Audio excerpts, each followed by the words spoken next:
Hello, hello.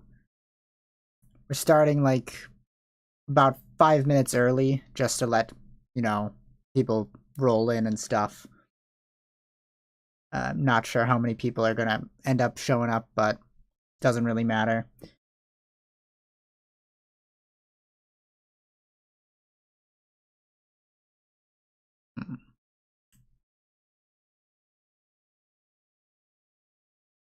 Mm. Make sure that, everything's a-okay. There's a problem in the first few minutes, I can try and fix it. That's me.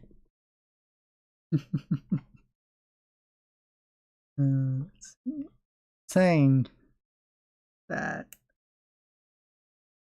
the bit rate is like wrong, but I don't know what that means exactly. Hello, hello.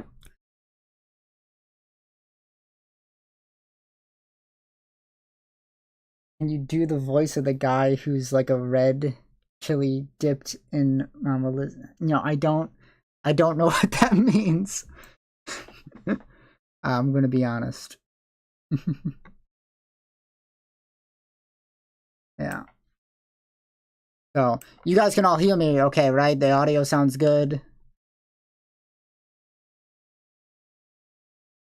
The visuals are okay. Everything's good.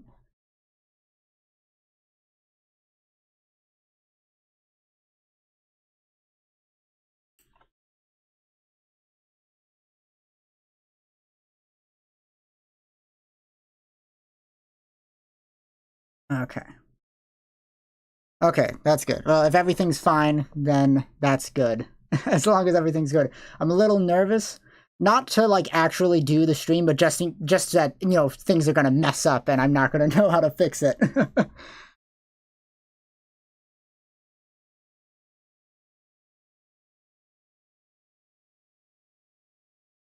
Yeah. All right.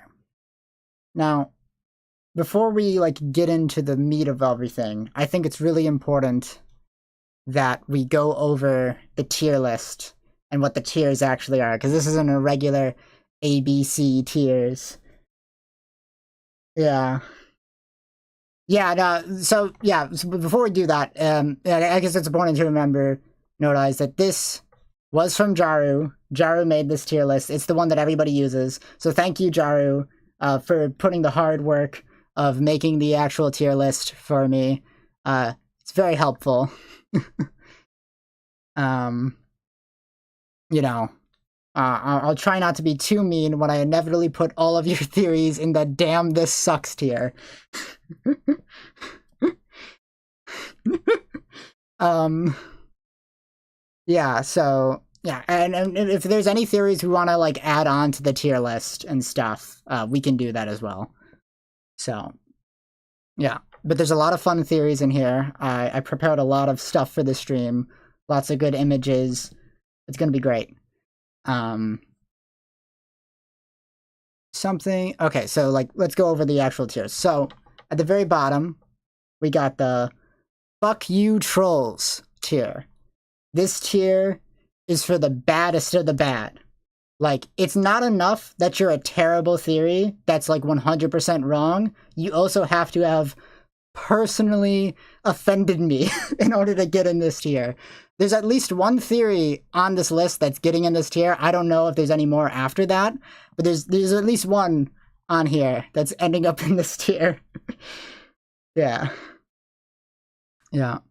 On top of fuck you trolls, we got the damn this sucks tier. This is for theories that are like, not good.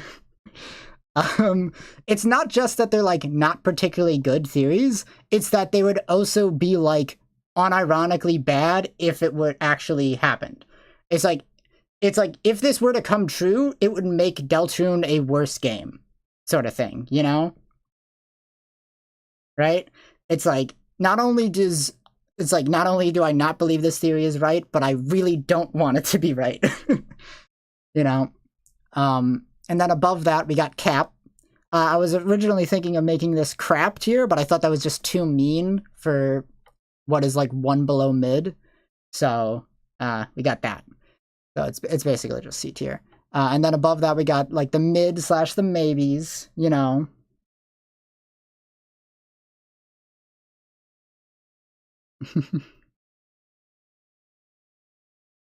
Yeah. It's like my opinion of Toby would decrease if this were true tier. Yeah, basically. Yeah, that's what the damn this sucks tier is. So yeah, we got the mid slash maybes, and that's basically self-explanatory. It's like, yeah, maybe this is true. It's okay, but I don't really love it either. Above that, we got the based tier. These are for the good theories, you know. Not necessarily correct, but at the very least, I like them, you know. So that's cool. And above that, we got the awesome tier for the awesome theories that are awesome, you know. Everybody loves an awesome theory. That's how we have it. And then above that, we got the 100% true, right?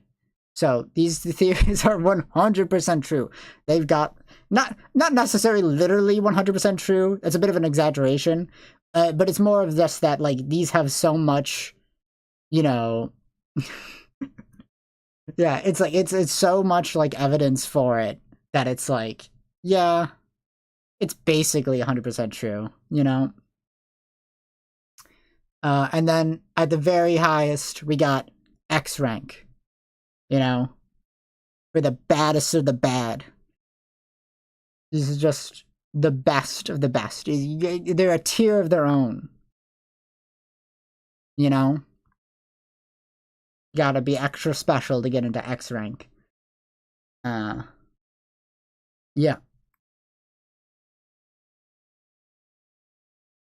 Yeah, pretty much. Yeah, really.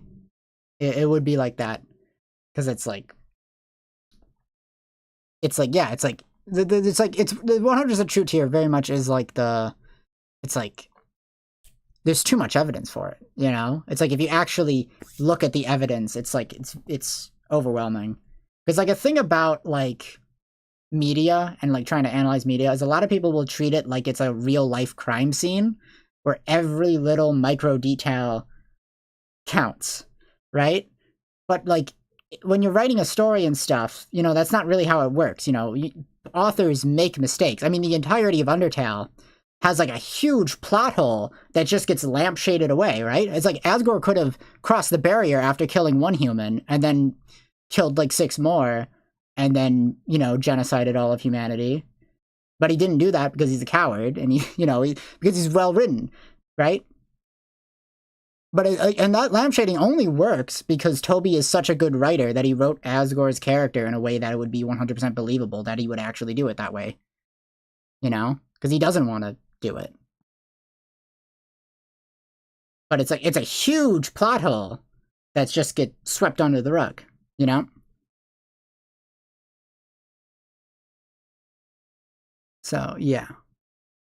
So I think it's probably a good idea to get started about now. And to get started with something easy. Something easy to... So let's start with Evil Ralsei. And I say this is a pretty easy, damn, this sucks. You know? Yeah. It's like... The Asgore being a plot hole thing, it's like... Yeah, it's one of those things where kind of just wrote around it. But as you know, get back to Evil Ralsei, right? What a bad theory, right?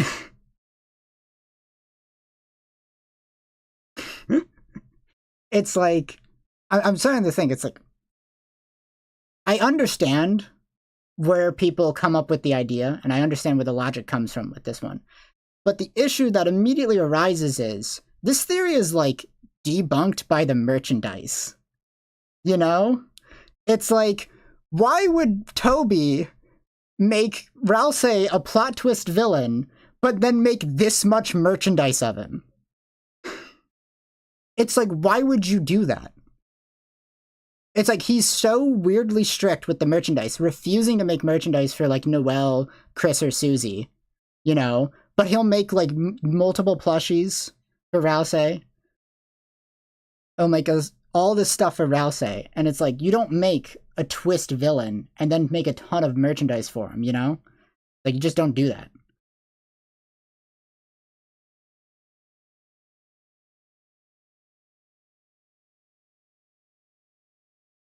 It's like, yeah, that's true. Toby never outright lies to you. You know, I'm reading chat. It's true. Mm-hmm. It's like, there's a lot of things where it's like, a character might lie or like withhold the truth, but, you know, not really, you know. Yeah, evil Ralsei, just not good. It's like, it's not to say that Ralsei doesn't have mysteries and he isn't keeping secrets, but the answer is just not, you know, always evil.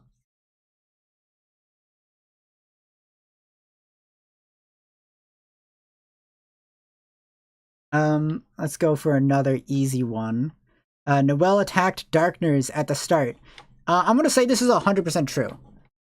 You know, it's one of those things where it's like, yeah, I could put on some music. You want me to put on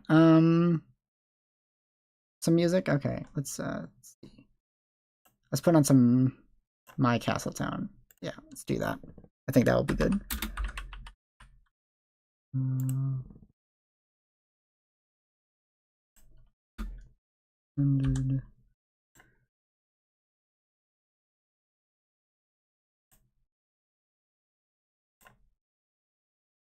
This. Mute that. Okay. Tell me if the music's too loud and all. Let's lower it a bit. I don't want to overdo my own thoughts. Okay. Yeah, that's a good idea for the music. Okay, back to Noelle. Noelle attacking Darkness at the start. I'm gonna say this is like 100% true. For two main reasons. One, there's so much battle damage on the ground that I think it's pretty safe to say that both, you know, Birdly and Noelle were fighting the Darkners at the start. And there's one really important detail specifically regarding, you know, the Smash This Week 6, where Toby made sure to tell us a story about how Noelle is afraid of electrical sockets, which is such a weird random detail to tell us, right? And the only answer could be in relation to, you know, the start of Chapter 2, the Dark World. Because what is the one Darkner we encounter during that opening segment? It was the electrical socket Darkners. The Darkners that were literally electrical sockets. So, of course, Noelle is going to see them and get terrified of them, and then start blasting, you know? So, yeah, why would Toby tell us that? And not for any other reason. You know? Yeah. Yeah. So, now, let's talk about, okay, so let's talk about foreshadowing. So if I remember correctly, we don't see them frozen, but like, it's safe to say that like, they were fighting, you know, they were fighting somebody. But, yeah. Yeah, the foreshadowing by Half-Blood Chaos. If I remember correctly, this is the one where, the one puzzle room in Chapter 2, where there is the shadows and with, like, the one Twitter bird and the weird shapes. And I'm pretty sure this theory was that, like, these are foreshadowing later events in the game.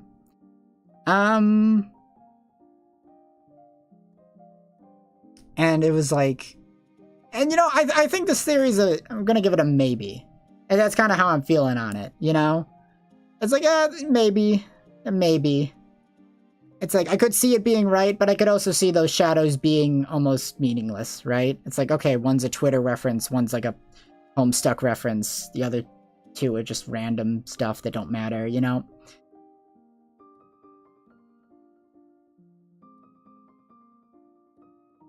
Yeah.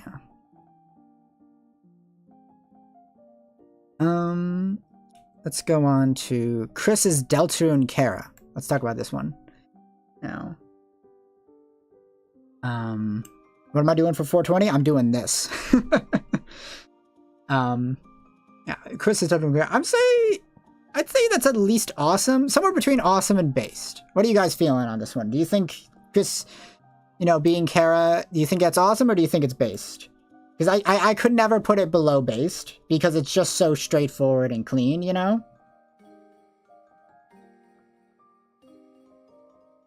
I think it's just makes too much sense. It's a very straightforward.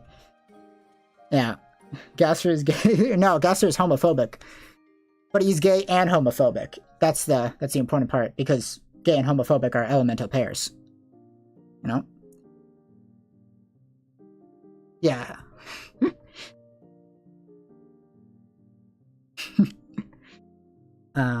Let's see here. Who is Deltarune Frisk? Who knows? It's very, very possible that Deltarune Frisk is just not born yet because Frisk is supposed to live in, like, I don't know, 2,000 years in the future or whatever. I don't know. I'm gonna try not to get into timeline theory because I never cared about Undertale timeline, to be honest. I chose to stream today because it was a Saturday. That was it. I wanted to do stuff. I didn't want to procrastinate on it anymore. And I was like, okay, next Saturday, I'll stream. And it just happened to be on 420. Completely coincidental. I didn't notice it at all. Yeah. Now for the... Let's do, Grand Fountain made Ralsei special. Now, I honestly don't agree with this theory, but I still think it's based. I still think it's pretty strong and has a good likeliness of being correct.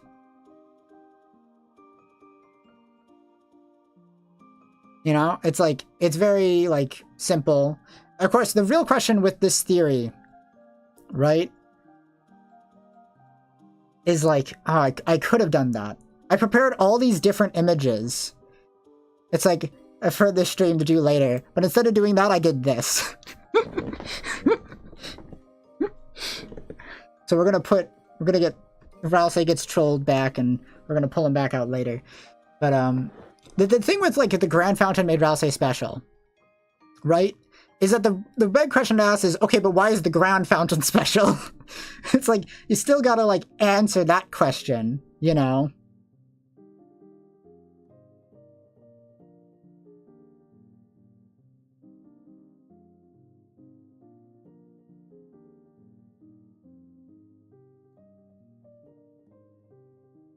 Yeah, I have the Ralsei Smoking and Blunt images in my folders. I have to find it, though. I don't know if I actually... Let's see here. I'll have to, like, dig through my stuff. I don't know, where is it? Did I put it in this one, or... You know, I have a better one. Okay. I have a better version of Ralsei Smoking a Blunt. Okay, now I just gotta add it to the thing.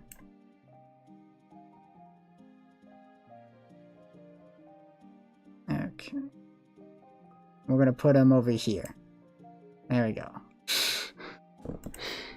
Okay, that should be good. As soon as it pops up. There we go.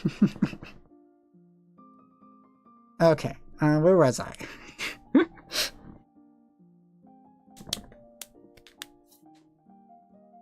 Okay, now I got off track because I was looking at Ralsei. Gas leak theory. Okay, how bad is gas leak theory? Right, guys? Like, how bad is it? Is it just cap? Is it just dumb? Is it a damn this sucks, or is it a straight up fuck you trolls? Because I don't think it's... Here's the thing with gas leak theory, right? This is like a 4chan meme theory, but it wasn't even funny, like, past the thread it was originally conceived in. You know? It's like... Yeah. So if you've never heard of gas leak theory, this is what the theory is. Chris did not open a dark fountain at the end of chapter 2. Instead, they hit a gas line. That's the theory. Are we saying a gas leak theory based? See, I don't even think it's funny enough to be in based, is the thing, right? It's not even funny for like 20 minutes, you know? It's like, oh, it's funny for like a half a second, and then you're like, nah, it's not even funny. But I think it's, but because it is a funny, and it is a joke theory, I think it's just gonna be a cap theory.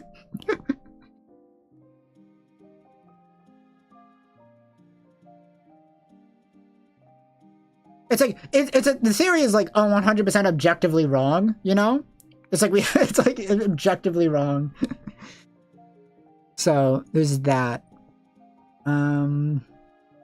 Let's do another easy one. Susie has a bad home life. I think this theory is pretty awesome, right? It's just vague enough, you know? There's no dark fountain, I just farted too hard, sorry. It's okay, Sully. It's okay, I don't have smell-o-vision, so we're okay.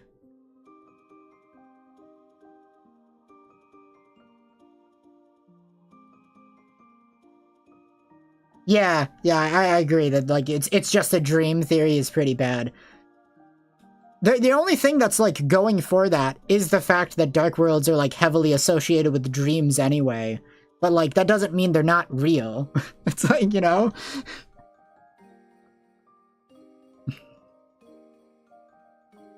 Yeah. It's like, Susie has a bad home life. I'll be surprised if like, I'd be surprised if it's not correct. You know?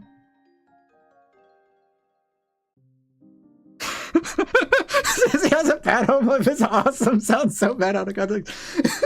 Yeah.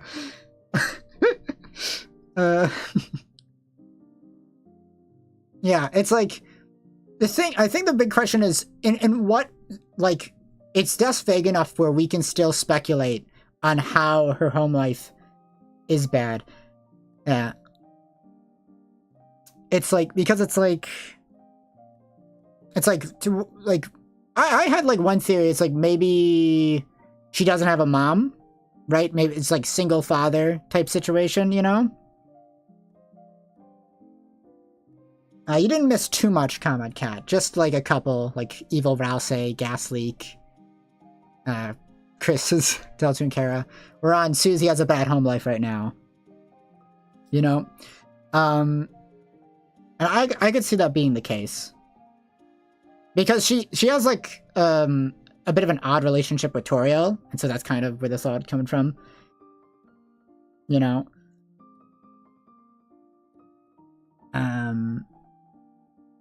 Let's do Woody Theory next. You know what? I'm gonna be honest. I love Woody Theory. I think Woody Theory is awesome. It's a really, really fun theory. There is an icy theory on the tier list. Woody Theory, you know, it's just fun. You know, it's like, the weird thing about Woody Theory, the whole thing about it, is like, Toby made those, like, friend inside me Tumblr shitposts, right? And they have Deltarune music in them. You know? Like, that's the weird part about it for me. And it's specifically, it's playing, like, a track that plays in, like, the dungeons, which are, like... Yeah. It's like, you know?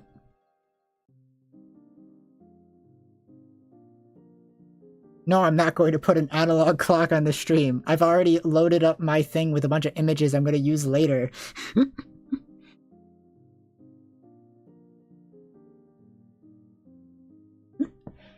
Yeah. Woody Theory has kind of been disproven at this point. It still has like at least a 1% chance, I'd say. right? The next video I'm planning on doing is just going to be talking about Chapter 3 and, like, my detailed predictions of that.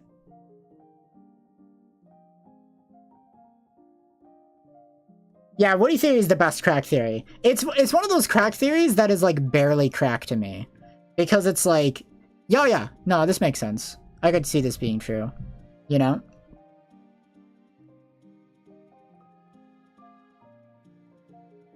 So Woody theory was, like, disproven was, in the most recent, like, newsletter, there was concept art for the cowboy segment. And, like, if you inspect it, the image, it will say, like, cowboy characters that were going to appear for, like, 5 seconds or whatever. Which implies that the cowboy segment was unironically cut because they're showing off the concept art for it. But, like, the weird thing about the whole cowboy section being cut is that Toby teased the cowboy section off in the Spamton sweepstakes. And so one of the big reasons why I always believed in Woody theory, for me, was that, like, why would Toby tease it in the Spamton sweepstakes if he wasn't 100% confident it was gonna make it to the final release, you know?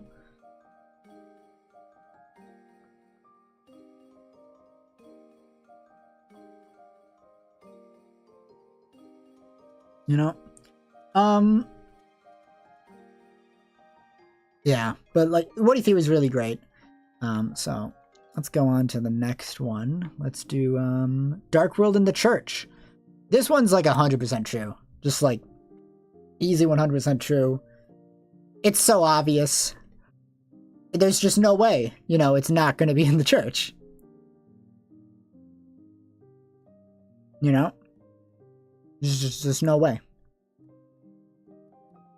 Let's see. It's like, there's just so much evidence for it at this point, especially with, like, all of the concept art and teasers Toby has shown off. It's also, like, just an obvious answer to begin with.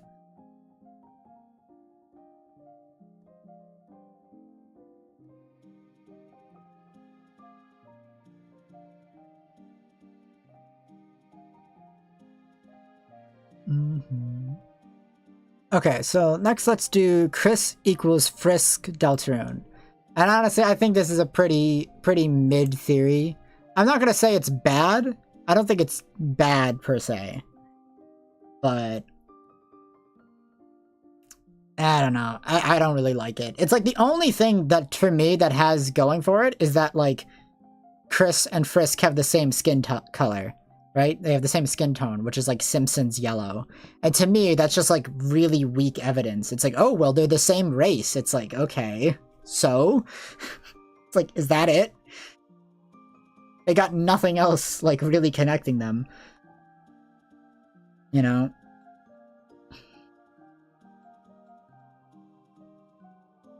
Yeah. And it also doesn't even, like, they don't have the same name. It, like, it wouldn't even really mean anything, it feels like, you know?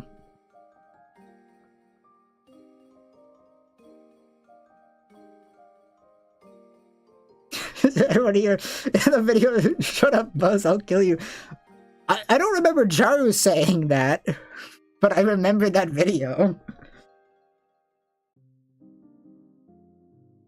Yeah. You think Chris equals Frisk deserves cap? Honestly, I could put it down in the cap. I was trying to be nice to it by putting it in mid. Thoughts on Groggle Simpsons theory? I don't think that's real. I'm gonna hit you. I'm gonna say that's cap. Chris equals Frisk with no freedom. I mean, maybe. Maybe.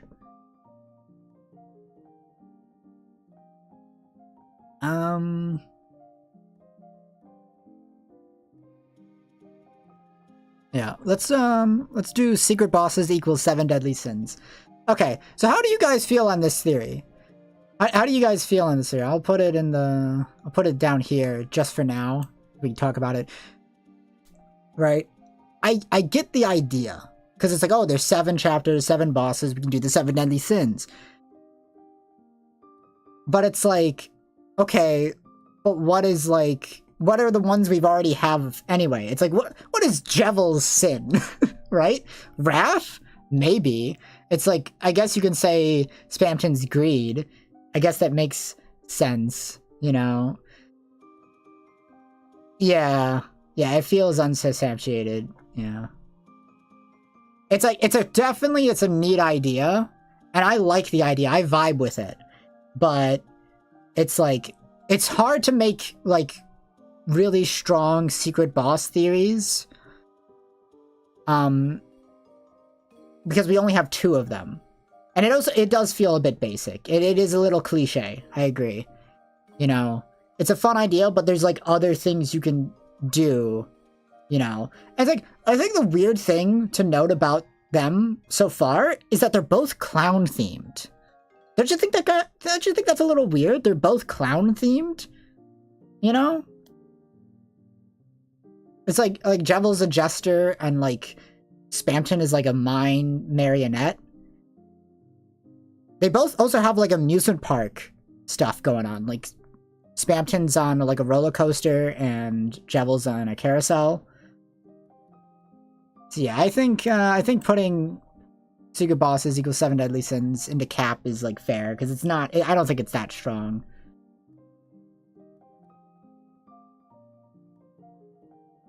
Yeah, I mean, Spamton is German. That's true. Yeah, they have a lot of stuff going on, like Spamton especially. You know, favorite religion. Buddhism, I guess.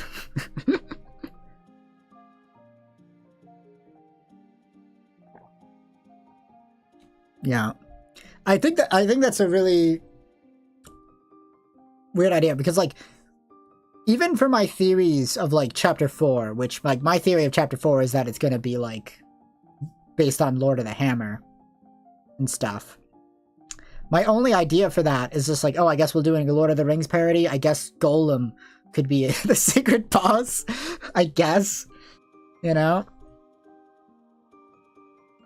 Yeah. Anyone has a place in the circus, that's true. I think it's more likely that they're all gonna be like circus or like theme park themed than they are gonna be like based on the 7 deadly sins, you know?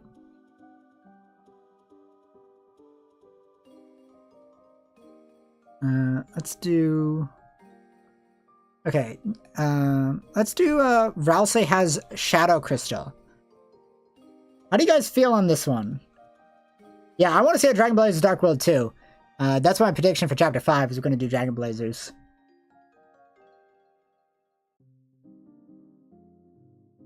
Yeah, Ralsei has a Shadow Crystal. I honestly don't really like this theory. I think it's not... I don't think it's that strong. To me, I don't think it's... I get the logic behind it. I get the idea. I've heard one, like, interpretation of it where his glasses are made out of shadow crystals, and I think that's kind of neat. But... yeah. It's like...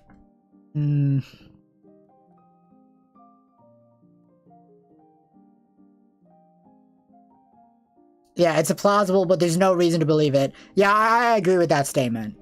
Yeah, it's like, it's not impossible, but there's no reason to believe it, right? It's like, I would believe Sham already has a Shadow Crystal more than I believe Ralsei has a Shadow Crystal, you know?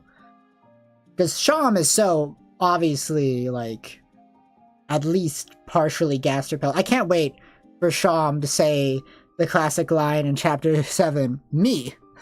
I'm already half gaster. It's gonna be so awesome.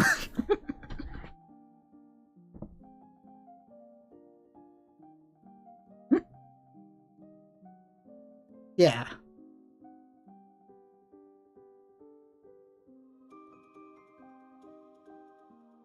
Yeah, the secret bosses represent responses to nihilism. Yeah, I think that's pretty sound. That makes sense. Sully, that's not the first time I've heard that joke, and it's definitely not going to be the last.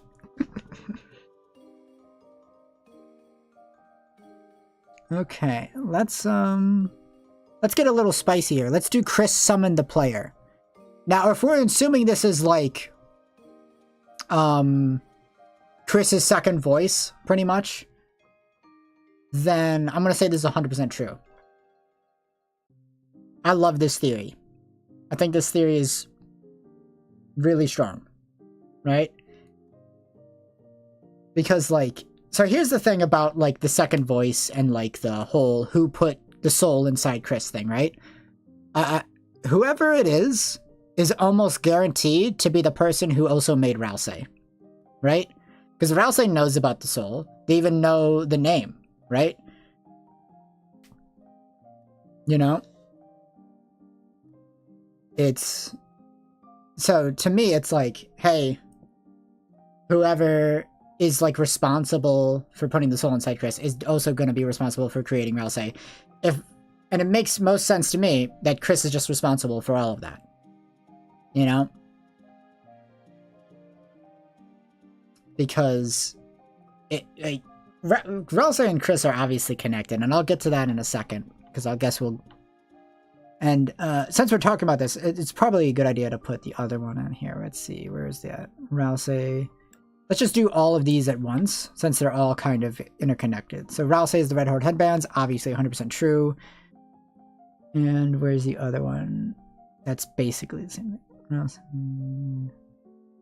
Where is it? These are all jumbled up. Ralsei is Chris's ideal self. Okay, so let's talk about all three of these simultaneously. Right? Right? So, trying to think. Like, Chris and Ralsei are obviously connected with each other, right? It's very obvious, you know, if you pay attention to the little details. Right? Ralsei has pink horns and pink eyes. You know, Chris had a red horn headband and has red eyes. They're the exact same height. And if you check Ralsei's scarf in game, it's called red scarf, even though it's very obviously pink, which just means pink equals red in the dark world, you know? So it's very obvious that this is true. And it would make the most sense that the person who would own Chris's red horn headband would be Chris, right? There's no real evidence to support that he, you know, that they actually lost it. Let's think about Ralsei for a second there.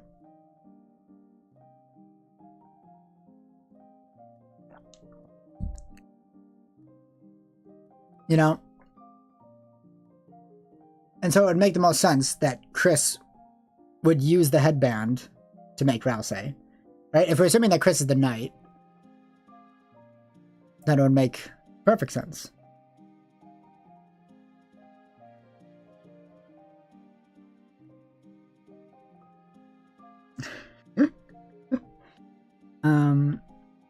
So I guess we're on this topic. I suppose we might as well just get into Chris Knight. Obviously, I'm going to put right up there at 100% true. And man, I could spend at least an hour talking about Chris Knight, just Chris Knight, you know? And the thing about Chris Knight, and the thing about all the Knight theories, is that it really is just Chris Knight versus the world. Because all the other Knight theories, right? We got all these other Knight theories. They're all functionally interchangeable, right? It's like, you can get a bit creative with them, right? With, like, Oblivion theory, which is, like, Vessel Knight. But, like, the thing with, like, Vessel Knight and, like, Oblivion theory is it's functionally just Chris Knight, but worth. X rank is for the baddest of the bad, you know, the best of the best. We'll get to an X rank theory soon enough. After I'm done talking about Chris Knight and stuff. Yeah, same. Because all the other Knight theories are like... So here's the thing about Chris Knight that makes them different than the other Knight theories, is that Chris is the only one that can have a motivation that isn't to cause the roaring, pretty much. Like, you have to, like, do, like, 20 different backflips in order to try and make any other Knight theory work.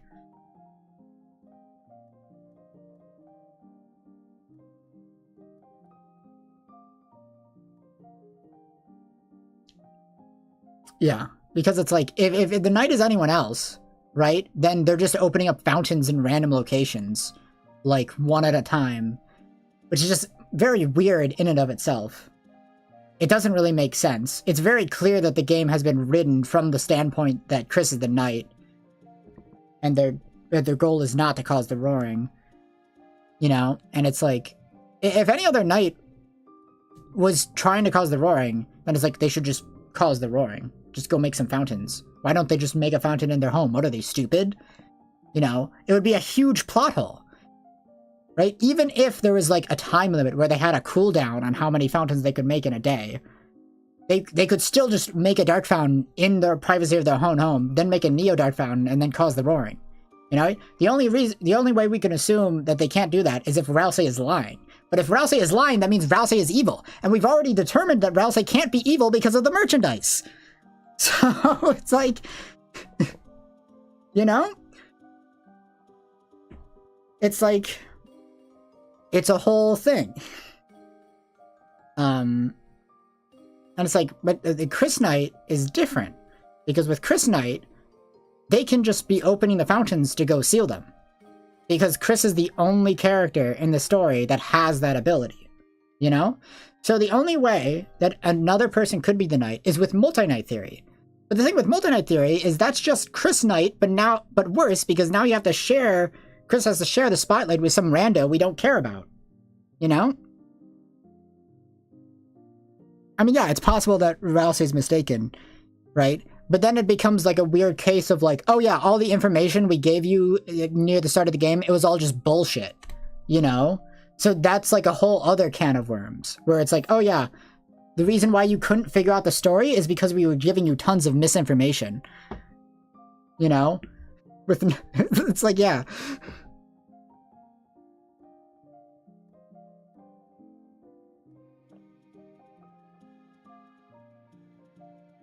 Yeah. I mean, like, if we want to talk about, like, the whole fever dream thing for a minute.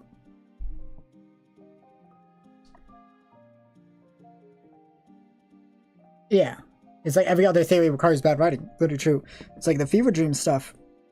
Toby said he came up with the ending of the game from a dream, right? And then he decided, and so he functionally just wrote the game backwards. You know? So all the plot has to be culminating to that ending, and it's probably going to be something cool and stuff.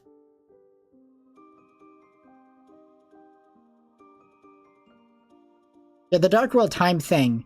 Honestly, I think the Dark Worlds, I think that is on the list, and why don't we talk about that next? Because I think there's something on here that's kind of like that. Here, darkness are objects brought to life. Yeah, let's just throw that in 100% true. And this is how I think the Dark Worlds are supposed to work. I think they're meant to work off of Last Thursdayism. Pretty much, just pure Last Thursdayism. Right? And people argue, well, it's like, oh, well, Spamton knows about Tenna. It's like, yeah, because they're made by the same person. Chris made Spamton, and they're gonna make Tenna. It's all just one connected plot line. I think how it's meant to work is that they're meant to, like, function like a story. Because a story, you know, it starts at chapter 1, but the characters weren't born in chapter 1, you know? It's like, if you're opening up a story and you're reading a book and the characters start at, like, age 15 or whatever, right? They had a whole 15 years of their life that we never got to saw in the narrative, right? It's like that, right? The story and the world was created, you know, when the author put the pen down and started writing, you know? I don't think it's a coincidence that, you know, chapter 1 of Deltarune starts on a Thursday, right? The entire universe of Deltarune literally was created last Thursday.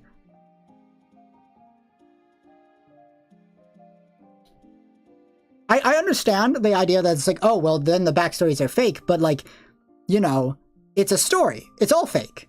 I think that's gonna be, like, a kind of a big deal. And I understand, like, the adverse of, like, not liking that idea. And I think that's fair to not love that idea, because it's like, oh, well, if it's a narrative, then it's fake. I think Jaru has a big issue with that, Maybe. Because, like, in his last video, when he's talking about, like, suspension of disbelief and stuff, I don't agree with him at all about that. You know, for me, my suspension of disbelief would be destroyed much more by something really illogical and insane happening than a character breaking the fourth wall. Because to me, it's like, it breaks my suspension of disbelief because I'm seeing the hand of the author doing dumb shit. You know?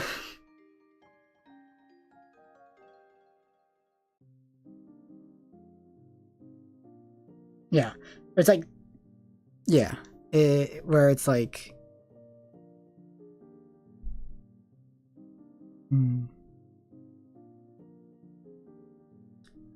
I lost my train of thought. What was I thinking of?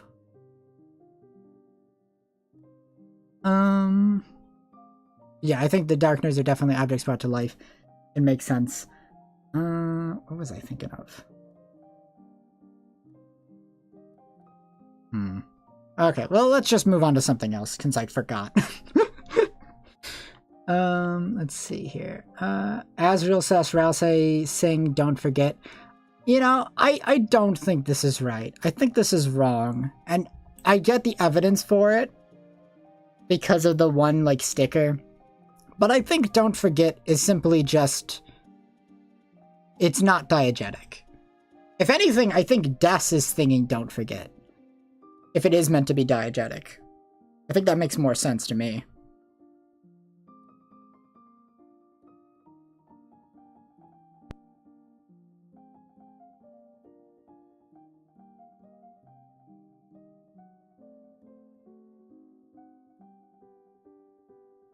Is chat frozen or just is no one typed in the last minute? I can't tell.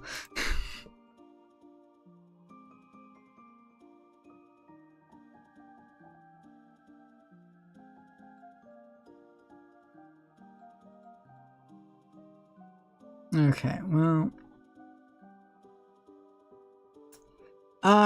let's do another easy one to dunk on. Dark Worlds equal D&D. That's a pretty easy... Damn, this sucks.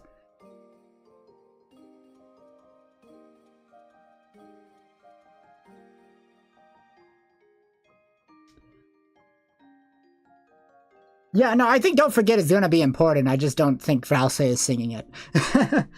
But, let's do, yeah. Dark Worlds equal D&D. Pretty easy. It sucks. It's not very good. Okay, I see you guys now. Okay. Yeah, I know there's also like a big delay on the stream, so there's that.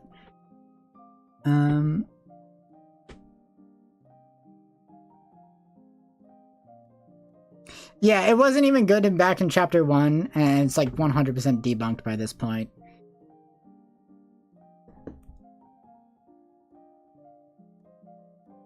Okay. The Shadow Crystals show time loop. So, you know what? Before I do that one, let's just do this one and time loop theory in the same thing. Is there a normal time loop theory? And I'll put it in...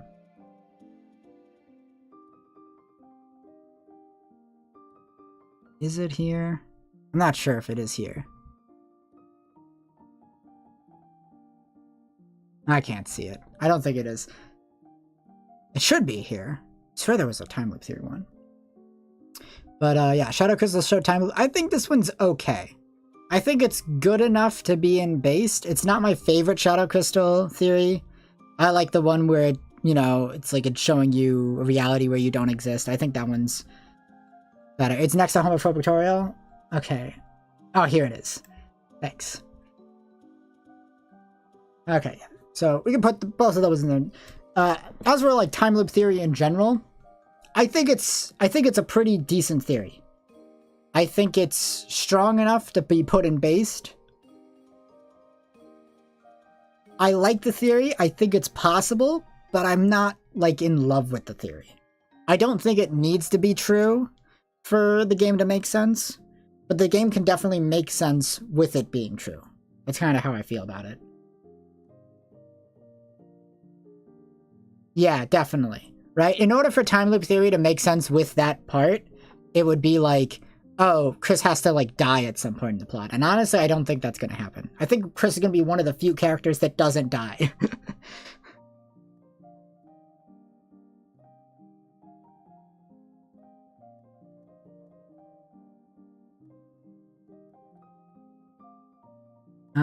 In kind of the same vein, let's do the roaring has occurred before. Honestly, I think this is wrong. I mean, if time loop theory is correct, then this is probably true, yeah.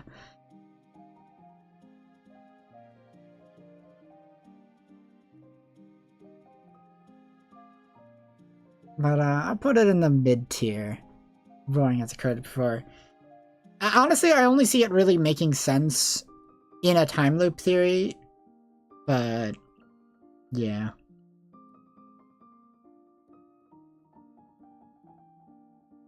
Let's do a spicy one. Noelle killed Des. Honestly, I like this theory. I think it's awesome. I think Noelle killing Des is awesome. I think it's a really interesting idea.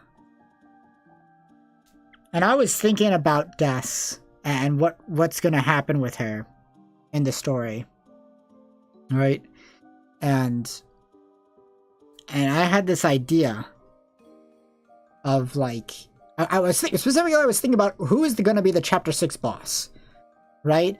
I was like, okay, well, who's going to be the chapter 6 boss? It's like this late in the game, having it be a random darkener, that's lame. That's not cool enough. It being Gaster feels too much, right? That's too much. You can't do Gaster on the chapter 6 main boss, right? So I was thinking, what if the chapter 6 boss is Des? What if it's like a goner version of Des? He's going to be the chapter 6 boss.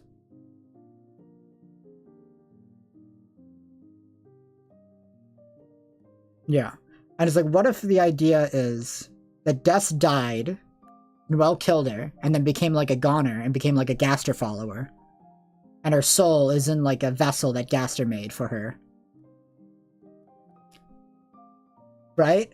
That's a fun idea, doesn't it? I'm just saying, a Des boss fight could go really hard, you know? Maybe not true, but I think it's a cool idea to at least, you know, consider. Yeah.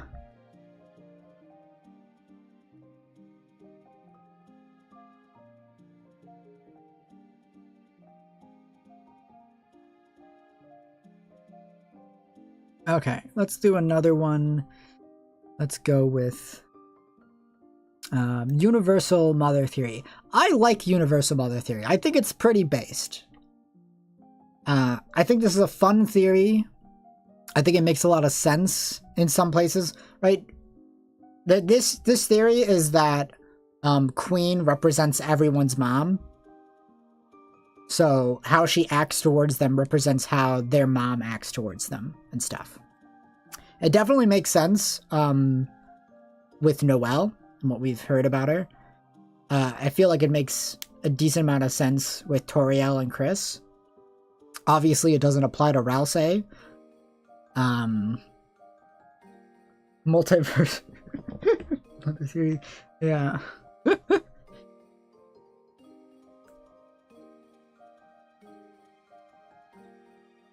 I think it's a fun theory. I think it's pretty cool.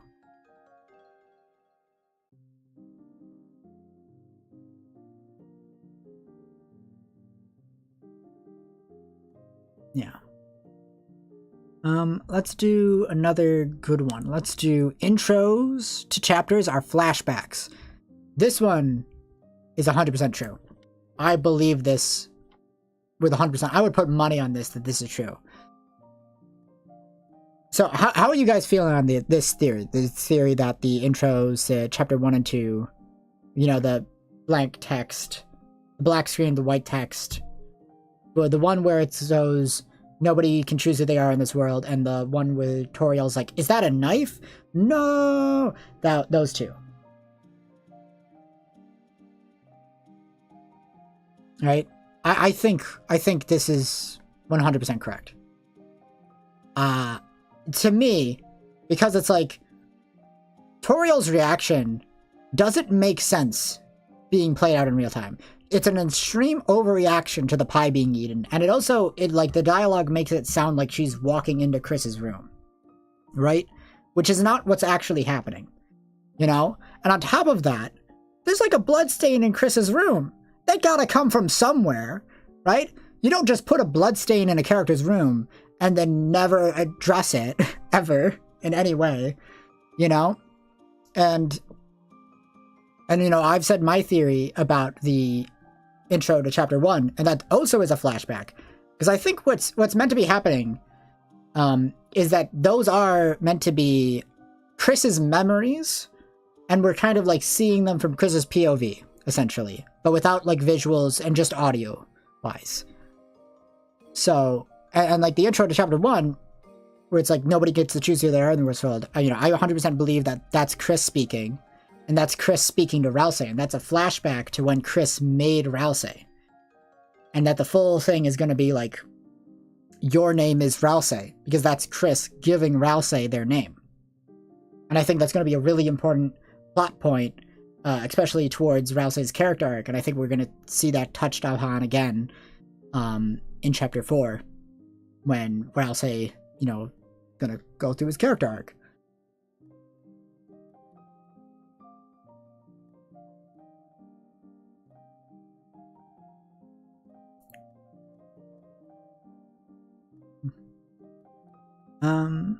Let's do another good one. Let's do Shaw equals secret boss. Honestly, I'm feeling 100% true on this one. I feel very strong on this one. I think it's like perfect, right? You don't hype up a character who's stronger than Jevil and then we never fight him, you know?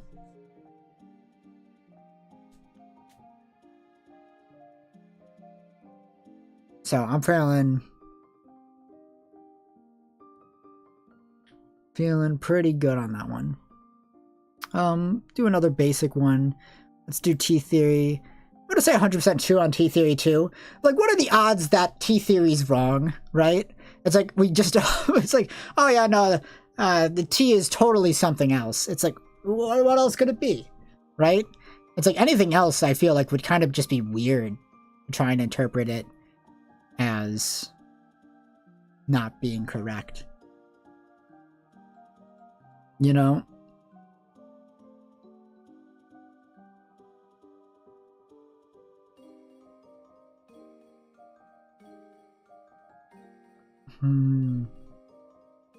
Okay. Let's do another easy one. The Noelle created Spamton. This one is just wrong.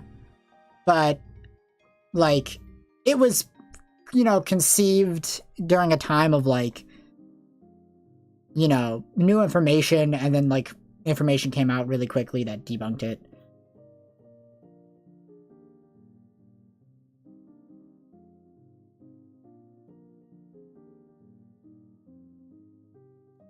You know, and it's like, it's just not right. It's like, we kind of got confirmed that it's not right, you know? You think Megalovania will be in Deltarune? I do think Megalovania will be in Deltarune, but I don't know where it's going to play. You know? Yeah, Noelle created Spamton is just has been outright debunked. Which is kind of why it's sitting a cap, where it's like, it's not like really terrible, it's just kind of like wrong, you know?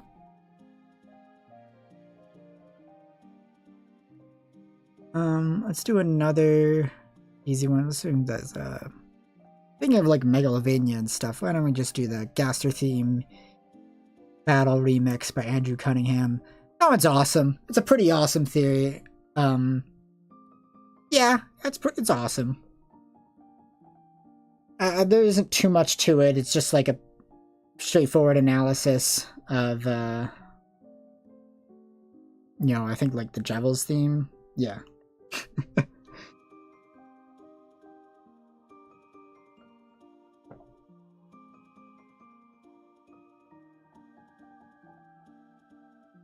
Megalovania playing against Susie.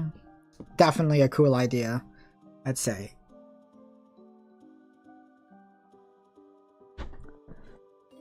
Okay, let's see here. Okay, Ralsei equals Triss's true soul. I don't like this theory for a couple of reasons. For one, like, that's just not how Darkeners work. We've kind of already been told that. Two, it's basically just Ralsei equals the Red Heart headbands, but worse. So to me, it's just kind of like a worse version of an actually good theory, you know?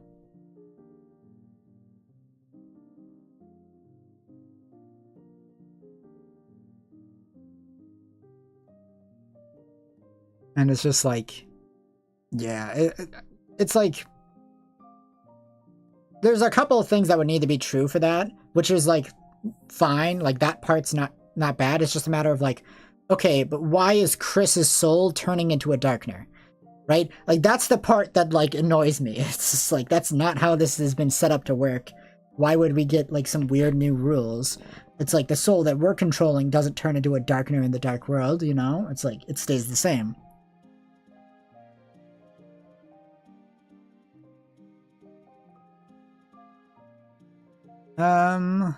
It's an easy damn this sucks Ralsei Knight. I mean, that's just bad. That's not very good. You know?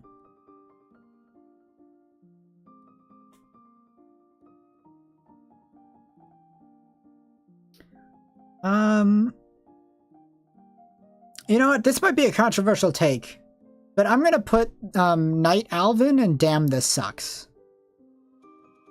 Cause it's like, that would be really fucking lame, wouldn't it? Like, I don't, that's gonna be a controversial opinion to some. Yeah, Ralsei is just Chris's persona. I agree with that 100%, you know. Like, the Ralsei being Chris's true soul is just, it just overcomplicates things. But, you know, Knight Alvin, it's just like, it's just a random guy. It's just like, he's here. It would be so boring. And people will be like, oh, but JoJo had a priest antagonist, and that was awesome. And it's like, okay, just because JoJo did a cool priest antagonist doesn't mean that that's what we're gonna do in Deltarune. You know?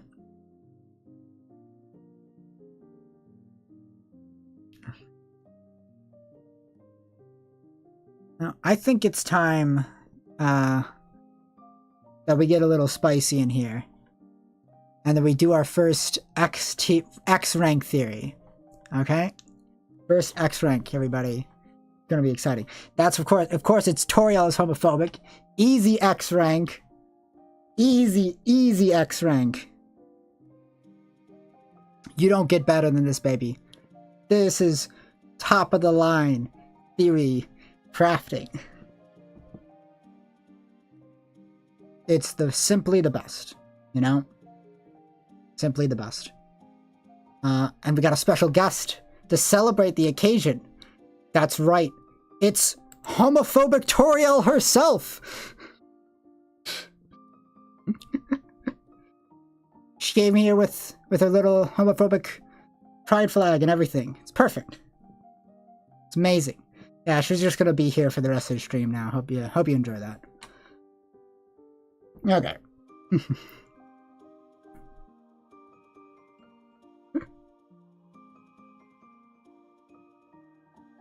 Okay, now let's go to...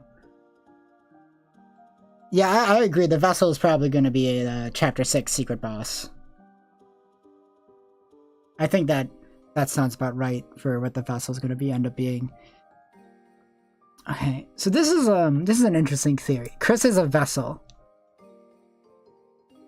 I kind of get the logic behind it, but I don't really like it. It feels like it's trying to answer a mystery that doesn't exist. Right? It's like, why? Why is Chris a vessel? Right? If you don't know what this theory is just like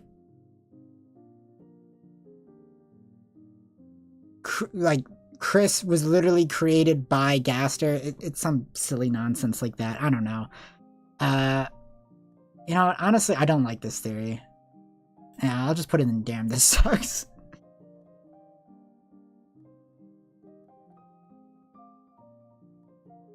Okay. I was expecting a bit more of a reaction to homophobic tutorial than nobody really reacted to. That's okay. I think it's funny. Look at that. Look at Toriel. She's so homophobic right now. Okay. Gaster drove Jevil mad. Yeah. Yeah, I think these are pretty true. The only way... Okay, so, like... Yeah, that's like another thing. It's like, if Chris is a vessel, then do humans not exist? It's like, it's so weird. It's like such a weird theory. But, yeah, Gaster drove Jevil mad. You know, Gaster drove him mad. So you reacted, but you were the only one, so it was just about that. I personally love tutorial. Okay. But it's like, the only way I could see this not being true is if it has something to do with, like, Chris Knight. Because we all know that Chris was also gaster-pilled, right? In the bunker. So, if it's meant to be like that Jevil and, like, Spamton were, like, weird subconscious stuff going on in Chris's head when they were making the fountain, and then, like, they kind of got leaked out.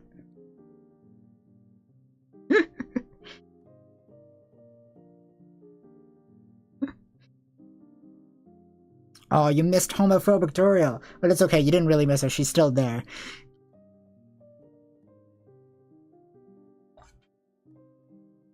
Right? It's like, I'm not really explaining this idea well. But it's not a great idea anyway. So, guys, I feel like I'd have to, like, write it down to try and get the idea out, you know?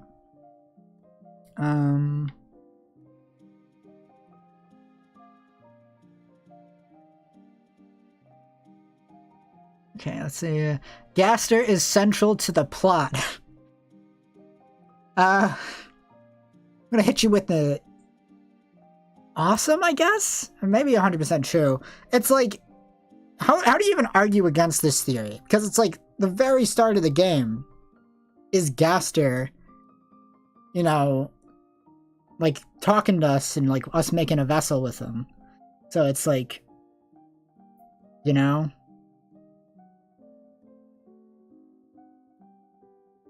It's like, yeah, it's very weird. It's like, it doesn't really feel like a theory. It feels just like a random objective fact. So I guess we'll put it in 100% true.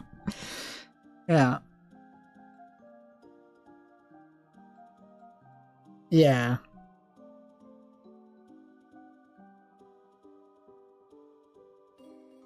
Yeah. It's like I feel like the Gaster boss fight, I feel like that's probably gonna be, you know, tied to beating all the secret bosses. I think that makes sense.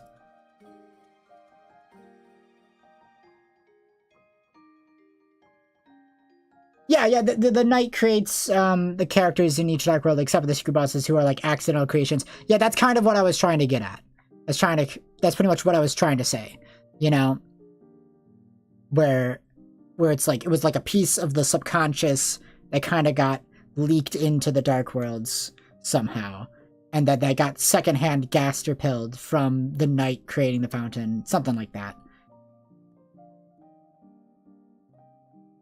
Yeah, Gaster, Central, T-Theory, and Darkness being objects. Yeah, they're more of like analysis than theories, but, you know, all this stuff gets lobbed together.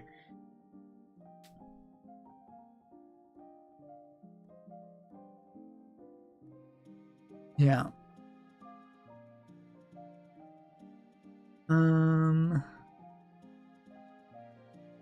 Let's do second intro voices, Kara. I say this is... You know, I'm gonna say this is damn this sucks, just because Kara from Undertale having involvement in Deltarune would suck, you know?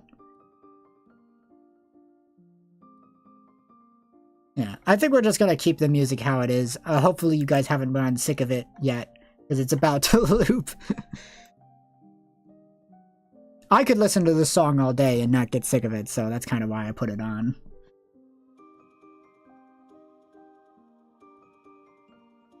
Yeah, that is a great point, because that's always the thing that bugged me about like Gaster drove Devilman. You know what? Just because we're contemplating it so much, let's put him down into the awesome tier. Yeah, because it's like it doesn't really make sense. Yeah, if Kara had anything to do with Deltarune, they would just be Chris. And at that point, then that's just Chris equals second voice. And, like, that's already in, like, the high tier, yeah.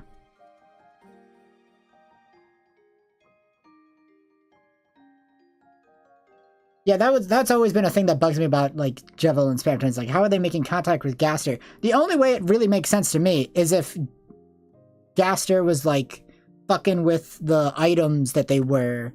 you know, beforehand. Das's second voice? Das's second voice is a theory I like a lot. I think that's a pretty good theory. I think it's the second best second voice theory besides Chris. Right? It would make sense.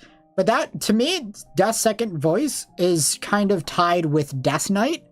But to me, also, Death Knight only really makes sense if Chris and Death were, like, kind of somehow working together up until this point. Like, so let's say... Chris wasn't involved at first, but then Des made... You know, let's put Death Knight in Awesome. Let's talk about Death Knight. Des made Ralsei and put the soul inside Chris, and is also the Knight. Let's say that. Right?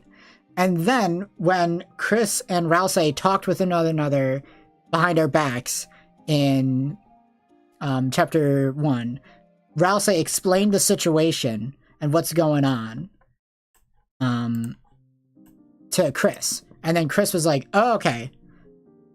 Right on board. And then Ralsei would have had to tell Chris to make the Chapter 3 fountain. Just to make things more convenient for Des, I guess. But the issue with Death Knight is that if she's meant to be locked up in the bunker or something like that, or in the void or wherever, how is she walking around town making dark fountains? How has no one seen her yet? You know?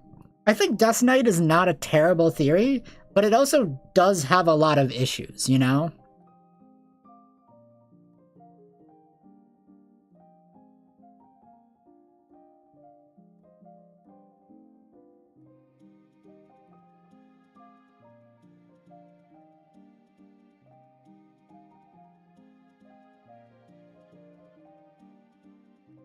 Yeah, I mean, Gaster just having general major influence, yeah, that makes sense.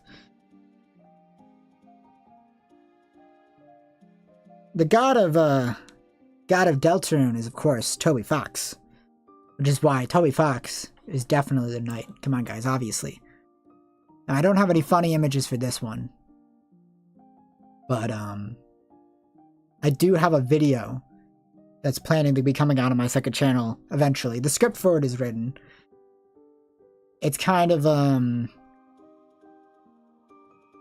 odd video.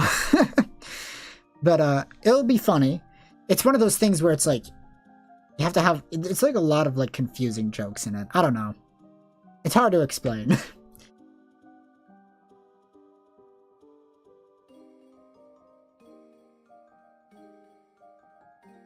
Yeah.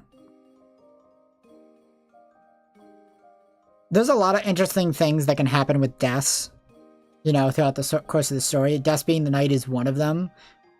But I feel like you can get just as much, like, coolness with Chris Knight, you know? So.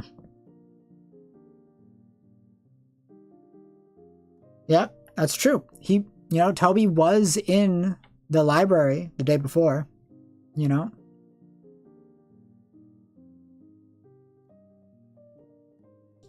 Let's do, Ralsei is working with Gaster.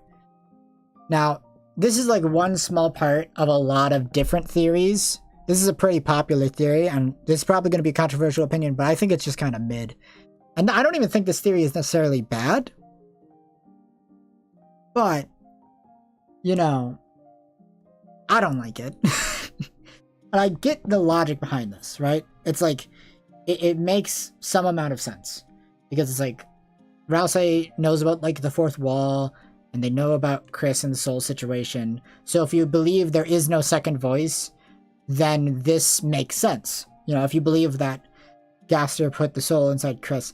But there's a lot of issues that arise. And this is just like, I guess we could talk about like Gaster fanboy theory. I don't know if you guys have heard about that theory.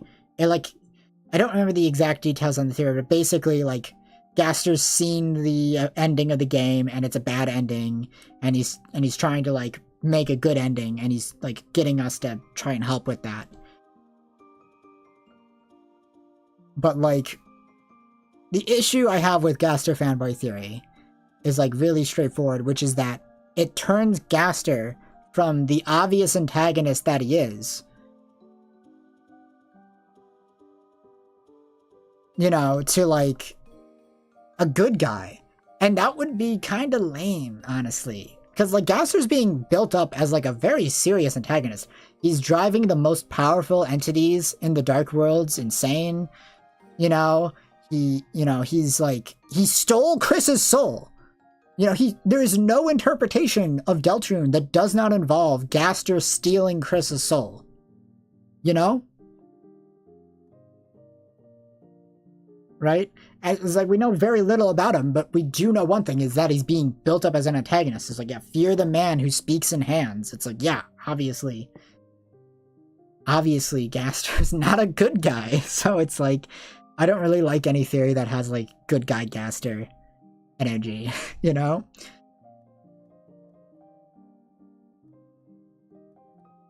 Yeah. I think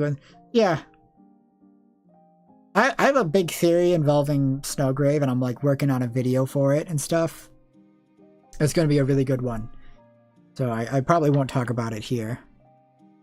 But since I'm speaking about it anyway, let's talk about Player Angel. Player Angel is at least awesome and almost 100% true to me, you know? For me, it's like, basically, I personally, I believe it's 100% true, you know?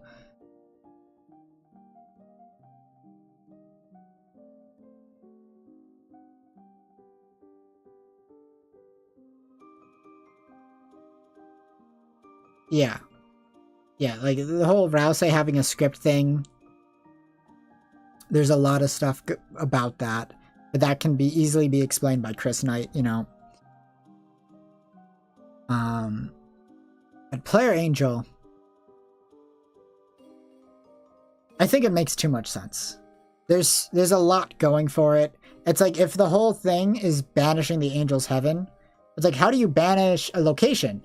And we know that banishing the Angel's Heaven is going to be the last thing that happens in the game, right? It's going to be when we finish the game and end it. I prefer Noel. Well, don't worry, we're going to get to Noel Angel in just a second. And I'm going to tell you right now, very positive about that one too. The thing with the me to make sense for Player Angel is that, like, if the whole thing is banishing the Angel's Heaven, and that's the last thing we're doing in the game, and that's when the game is going to end, you know, it's like, yeah, we would be cut off from the game, and the game would end, you know. The real world influence over Deltarune would be banished, essentially. Yeah, exactly.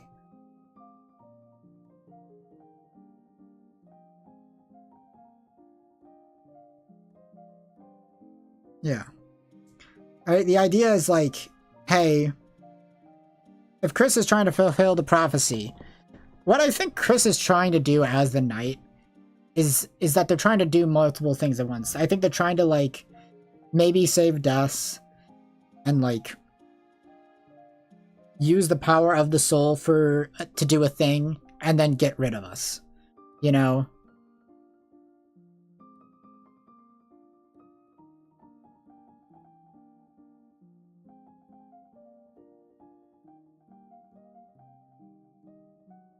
Yeah, so, but now let's move on to Noel Angel. Where is Noel Angel?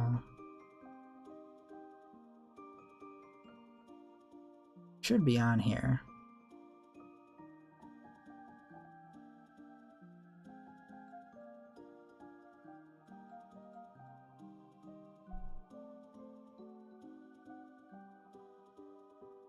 Where is it?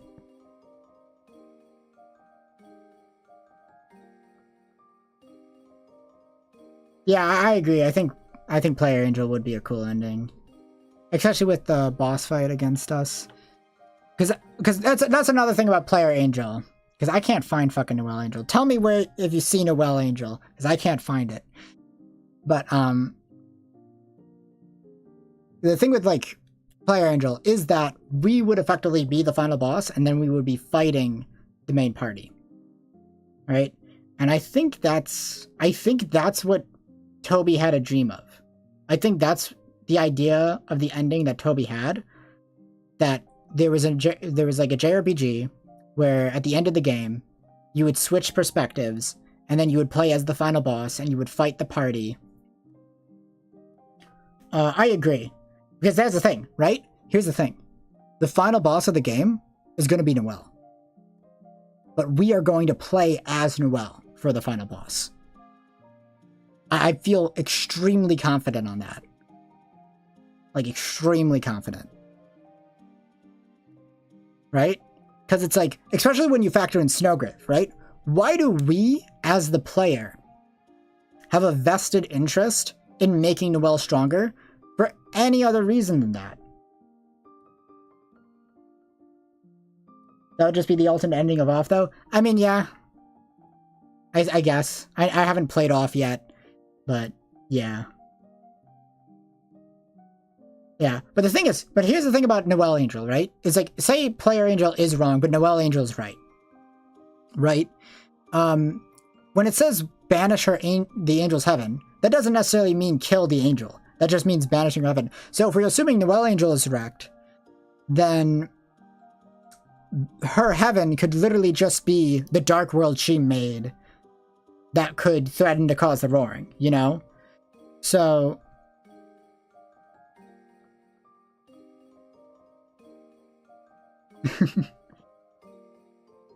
yeah. Well, yeah, let's just it's okay. Right? So if Noelle is the angel, right? The ending of the game says we will seal the fountains and banish the angel's heaven, right? If Noelle is the angel, then her heaven could very literally just be, you know, the dark world she made, and that in order to banish it, we just have to seal her fountain. You know?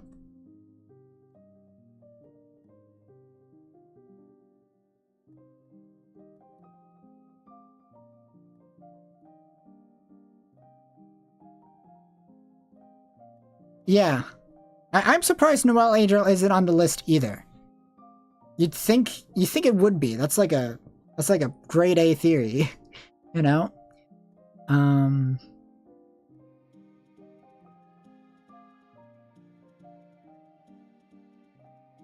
Because like, yeah, I think the answer to what's correct, Angel Player or Noelle Angel, I think they're both correct.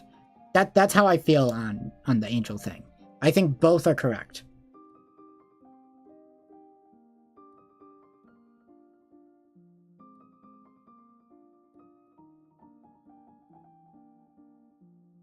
Yeah.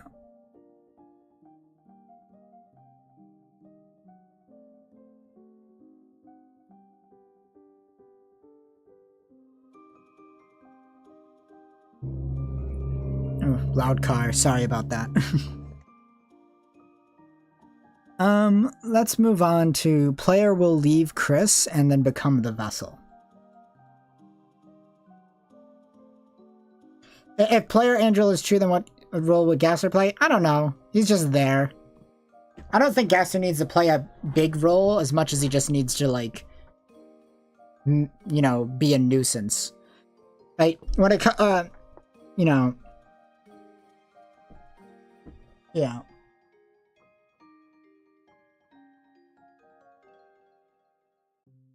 I think the thing about, like, Gaster, right? And people will try to argue against Player Angel with, like, oh, well, why would Gaster bring us into the world if he's pro-prophecy and he's just going to banish us anyway? And my argument to that is, well, why the hell did you buy toilet paper if you're just going to flush it down the toilet? It's because in between that time, I used it to wipe my ass. you know? So there's definitely just more to it going on. There's like, the ending is not the point. The journey is more important, you know?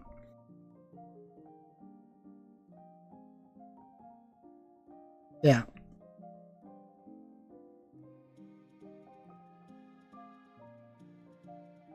But let's go back to the player will leave Chris and become the vessel. I mean, okay. If we're just saying player will leave Chris, then I would say that's 100% true. But the player becoming the vessel specifically, I think that's not true. I don't think we're going to play as the vessel.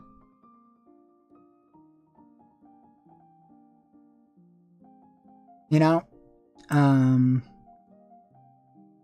But because I think, you know, we're gonna leave Chris and then play as Noelle. You know?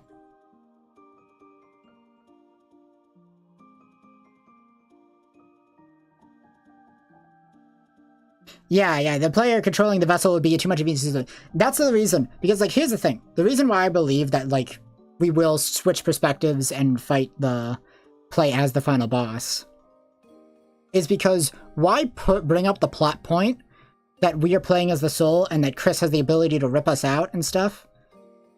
If that's never gonna be done, right? Like, why have that be a plot point if we're never gonna play as somebody that isn't Chris, you know? So it feels to me like it has to happen.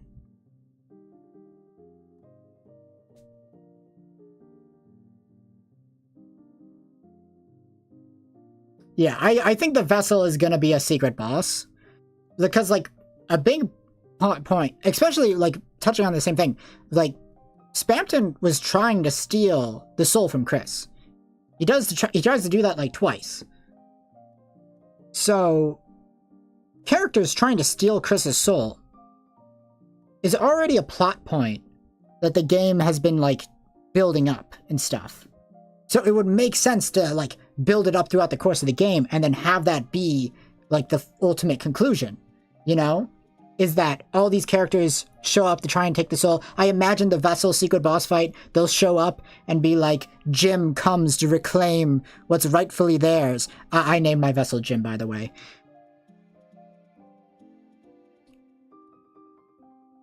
You know, I understand the point about, like, the whole monster soul with Noelle having it. But the reason why I don't think that's an issue is because that was a huge plot point in Undertale about monsters being able to absorb human souls and then becoming incredibly powerful. You know? And that's another reason why I think the Snowgrave route is about us trying to make Noelle stronger, is because the thing is, you would never do a Snowgrave route, right? If on your first playthrough. So, by that logic, players doing the Snowgrave route should theoretically have already completed the full game, at least once. If you know going in that Noelle is the final boss and you get to play as her, of course you're going to be like, let's grind with Noelle. Let's just make her super strong. Let's kill everybody with Noelle and get her level really high. You know? Because then you're going to go into the final boss with an over-leveled Noelle and she's going to one-shot everybody. You know? You know? And it's just like... And this is the thing. This is the thing I think about. It's like, Toby's like, oh, there's one ending. Then why is the Snowgrave route doing, right? It's because the Snowgrave route doesn't have an ending. Because you win with the final boss that you're supposed to lose on. So you kill everyone with Noelle, and then the game doesn't end. Because you didn't banish the Angel's Heaven. You just win. So you just get to keep playing the game forever. It's genius. You just get to walk around and look at everybody's frozen corpses as Noelle. It's perfect.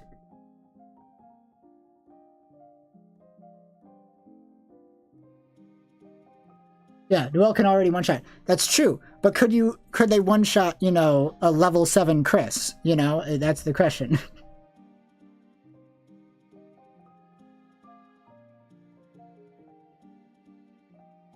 You know, I think Snowgrave's gonna be really interesting.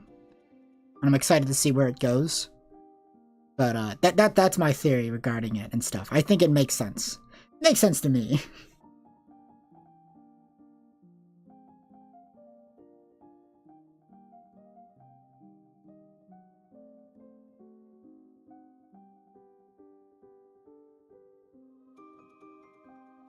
Now, let's see here. Speaking of that stuff, let's talk about truths between Noelle and Ralsei. I think this theory is cool. I think it's pretty based. I think it's an interesting theory. I'm not so sure if I fully agree with it, but I think the idea that, hey, one of them could die potentially seems pretty likely.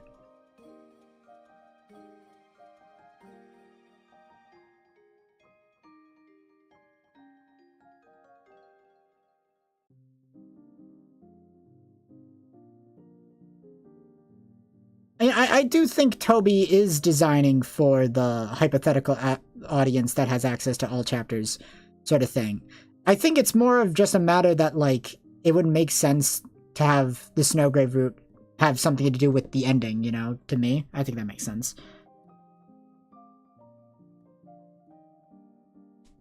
Yeah, I agree. There's no concrete reason to believe the truth between Noelle and Ralsei, but it seems plausible. Let's see. Okay, let's do something a little controversial now, so I can lose all my audiences. Chess theory. I think chess theory is mid.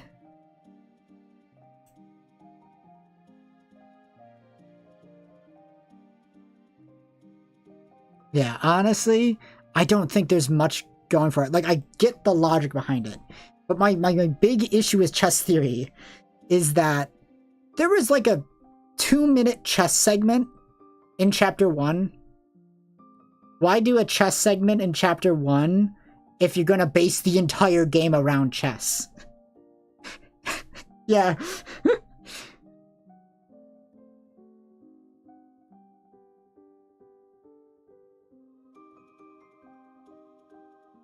Oh, yeah, I know. He definitely put it in knowing people would discover it right away. Yeah, for sure. It's just a matter that, like, logically, to me, it makes sense that it would connect with the ending. So, you know, it's basically what I'm saying. Yeah. Chess theory, it's really not saying anything either, you know, and it doesn't even feel that interesting of an idea. It just kind of it's kind of boring, honestly. I swear, if we get a boss who is just the bishop, I feel like that would be kind of boring. It's like the only way to make the bishop interesting if it's doing the Monty Python bishop, you know?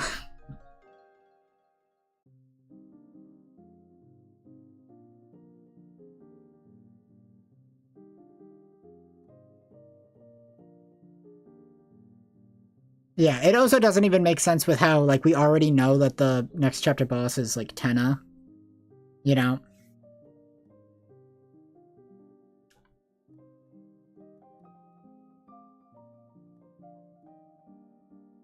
Okay, let's see. Let's do Susie is half human. You know, honestly, I like this theory more than I should. I think it's pretty based.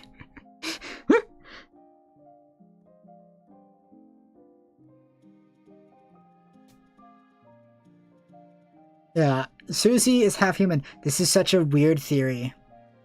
And it's totally wrong, but I kind of love it. I just think it's neat. It might just because I saw this one really weird fan comic one time of this theory. Where it was like Susie's half human, right? But how it worked in the comic was that she was just a regular human up until puberty, and then she goes through monster puberty and then turns into a dragon over the course of like 6 months, and then they send her off to a monster community because of it. And then she sees Chris and gets really pissed.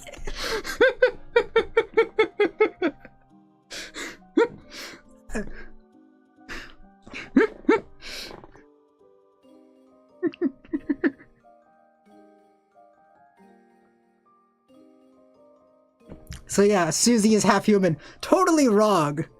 But I like it.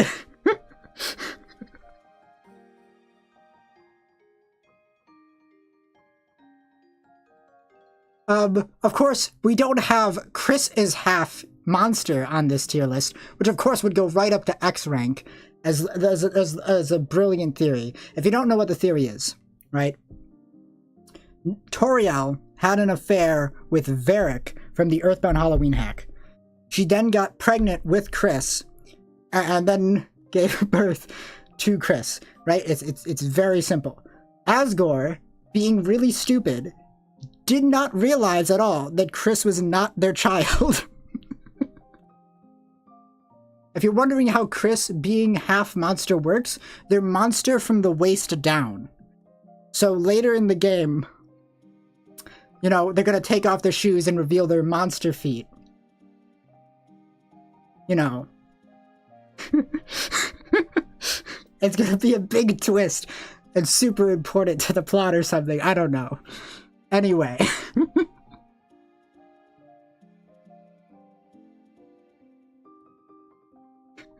No. Chris is Varric's child. Varric is Chris's father.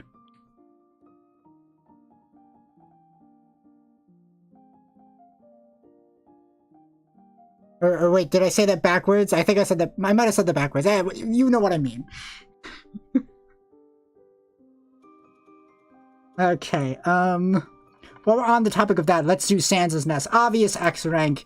You don't get better than Sans' Nest.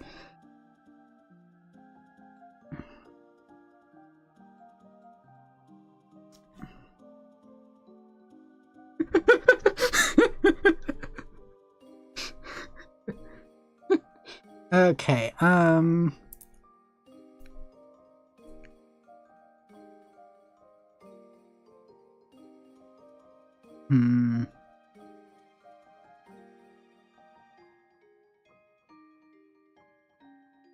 Let's see here.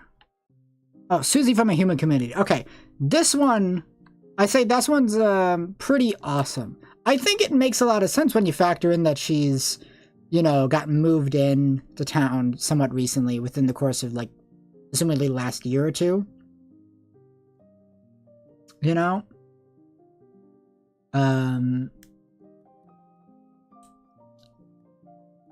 What was I thinking? Yeah.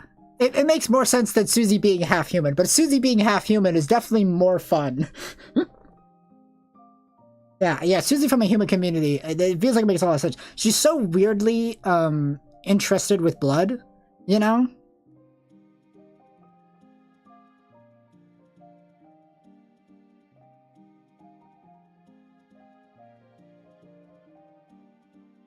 Yeah, Susie's half human is so terrible, it's good. Yeah. Whereas that sounds nuts. Either way. They're all good.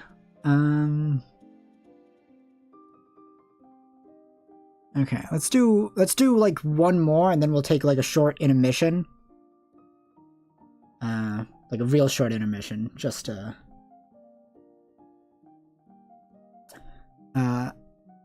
let's see here. Deltarune is an AU to Undertale. Yeah, that's just 100% true. That's just really blatantly true.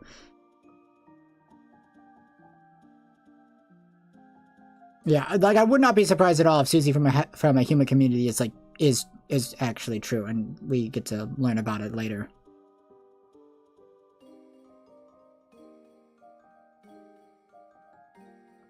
Yeah, she might even be homeless. That's totally plausible. Oh yeah, real shit monsters are strong in Deltarune, but they're in Undertale. Yeah, oh, absolutely. Like if Deltarune and Undertale is supposed to be working on the exact same logic to 100%, it doesn't even make sense that Susie would like threaten Chris's life, you know, because then Chris would just have to glare at her coldly and she would like fucking explode. You know? But we're gonna take a really short intermission. For like a few minutes so I can get like a drink and run to the bathroom and stuff. So I'll be right back. So don't go anywhere. It'll only be a minute.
Okay, I'm back.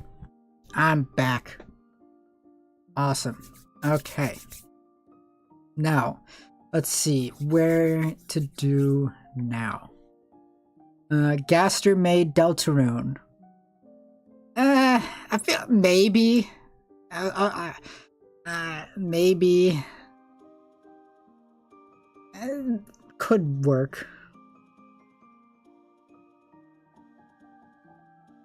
Did Sans really befriend her mom last night? Oh yeah, definitely. Don't worry, I'll be touching on that on my second channel.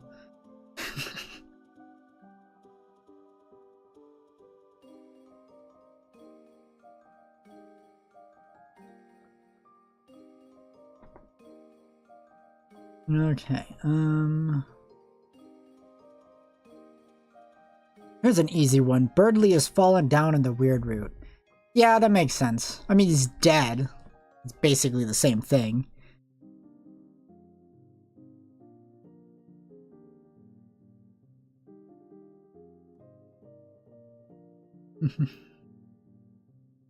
Yeah.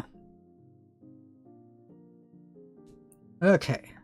You know, let's do an F tier theory. Let's do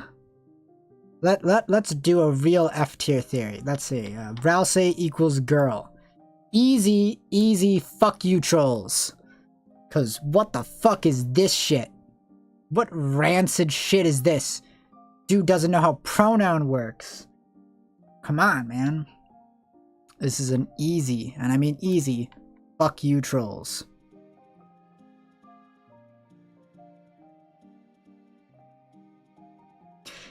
Come on.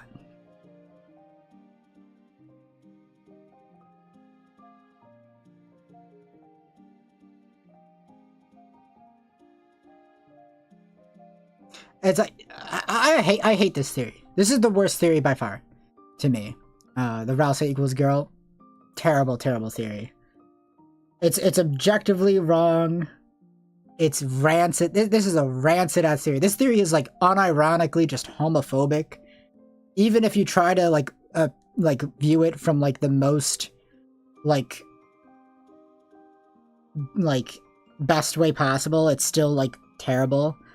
It's like it doesn't make any sense, right? It's like even if like, oh, Ralsei was actually assigned female at birth and is actually like trans mask, you know, it's just like that wouldn't matter. That shouldn't matter. Like, you know, like that doesn't even matter. If it's meant to be like to me, this like reeks of like Naruto from Persona 4 and shit like that is like, it's not even worth getting mad at. I suppose you're right, but to me, it's like this is the worst theory the community has ever suggested. It's rancid. Now let's talk about a good theory. Let's see here.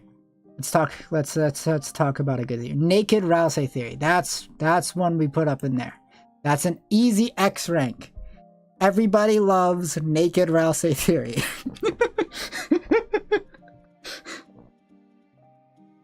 You know, if you don't know what naked Ralsei theory is, this is the theory that Ralsei will take off one piece of clothing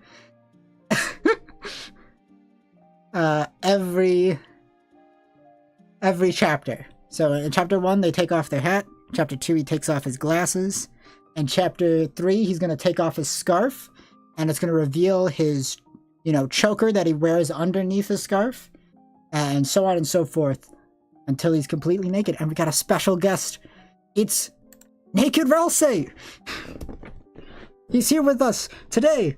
Wow. Amazing. I forgot to ready up the cheer sound effect, so you just have to get me clapping.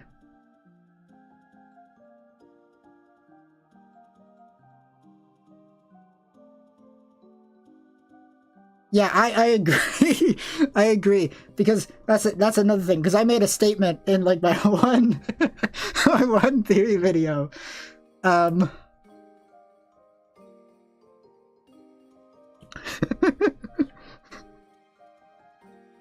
Where it's like Ralsei was born naked, and then somebody else gave him clothes.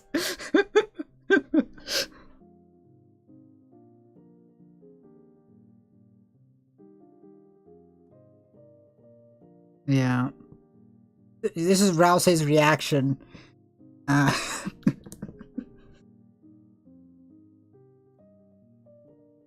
We were just putting the Giga Chad Ralsei up for, you know...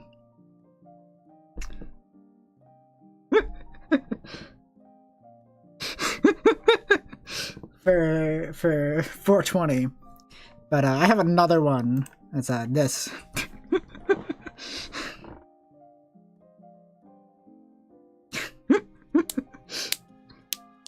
pretty base. So I have this image, the middle one.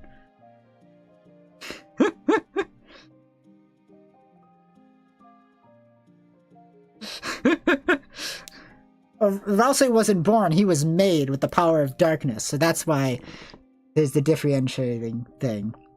But I have this image, the fuck you Ralsei image on a sign on TF2. And we'll put him back. There you go. Door is big, yeah. It is big. Okay.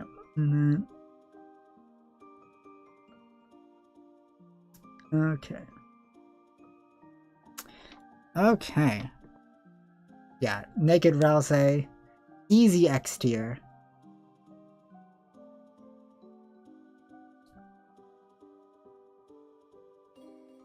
Yeah, Ralsei's clothes are just... There's no way that his clothes are actually a part of his body or anything like that. Because he, like, turns into a pile of clothes. But I 100% believe that what's happening when Ralsei gets downed is that he is turning back into his light world item. And the clothes are just covering it up, you know? Yeah. Okay, so here's another one, since we're on the topic of naked Ralsei. Ralsei has a crush on the player. How are we feeling on this theory? What's the vibe check for Ralsei has a crush on the player? Are we thinking rancid or are we thinking based? I need a vibe check for this one. Yeah, I think the Darkners are supposed to... I think the Darkners are like meant to work like the gems from Steven Universe, right? It's like a projection sort of thing. I think that makes sense.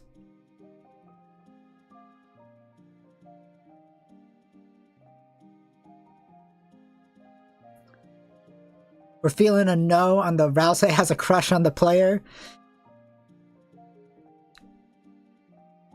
Yeah.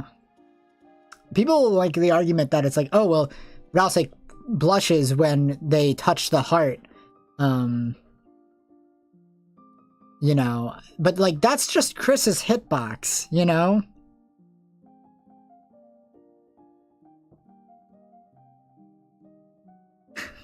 You know, it's like, that's just him touching Chris's hitbox, you know?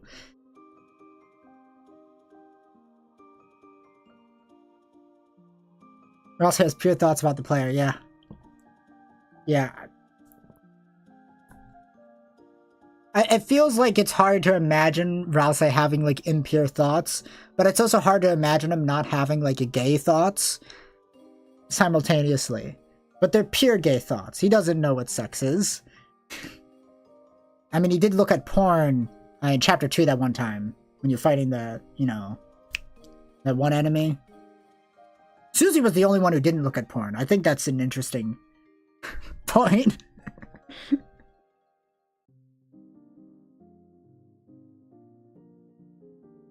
Yeah, but like the thing with like this theory is that you can also just be explained by like, you know, what is it called? Something, I guess. I forgot what I was about to say. Right, it could just be explained by like Ralsei trying to manipulate the player because that's what Chris told Ralsei to do, you know? Yeah, everyone is hella gay in Toby's game. That's true. That's true. I feel like, you know, there's like what? There isn't a lot of like token straight characters in these games, and even the ones that are there are kind of played as jokes.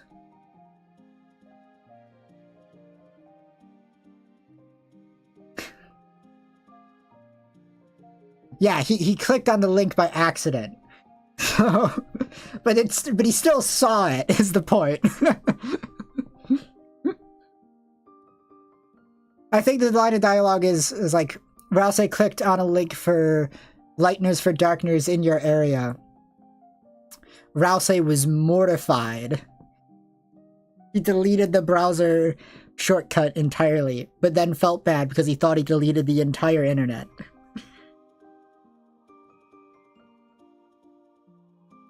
So yeah, I think this is at least a cap theory.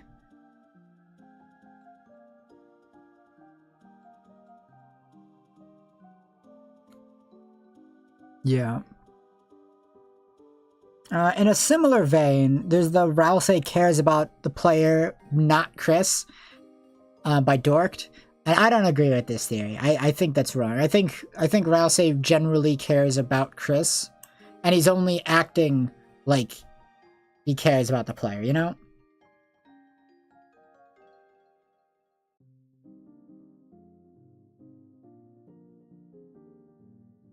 Yeah. Oh, yeah. All the Darkeners know about the fact that they're in a video game. I think that's very possible, because I think what it's likely the case is that the Knight knows that they're living inside a video game, because the Knight is, you know, gaster built, because the Knight is Chris. So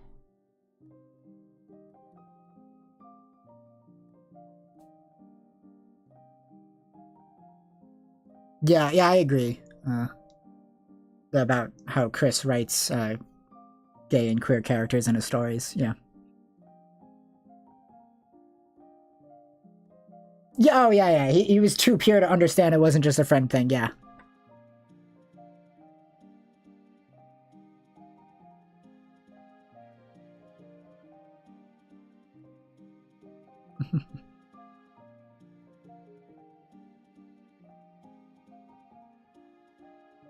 Yeah. Wait, what is this one? Rules equals gaster? I don't even remember this one. I'm gonna say, damn, this sucks. Okay, I get the logic because their faces kind of look the same, but like, that doesn't make sense.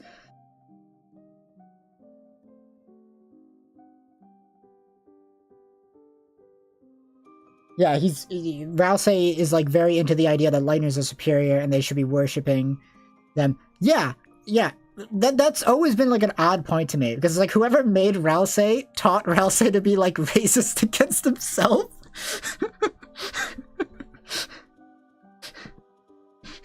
Essentially, you know, maybe not to that level of extreme, but like, you know what I mean? Yeah, that was a chapter 1 theory. Okay, yeah, that makes sense.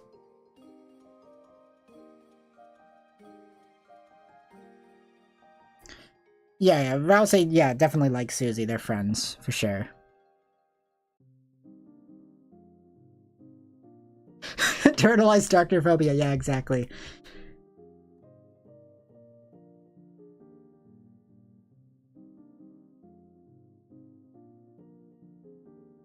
Yeah, Susie comments on how it makes her uncomfortable for Ralsei to like talk about it and stuff.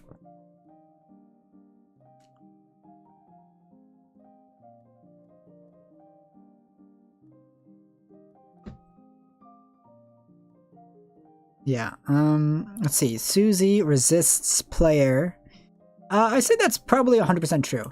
I think this theory is great. It makes a lot of sense that Susie just has some kind of natural resistance against the player's influence and stuff. That just seems to be the case. You know,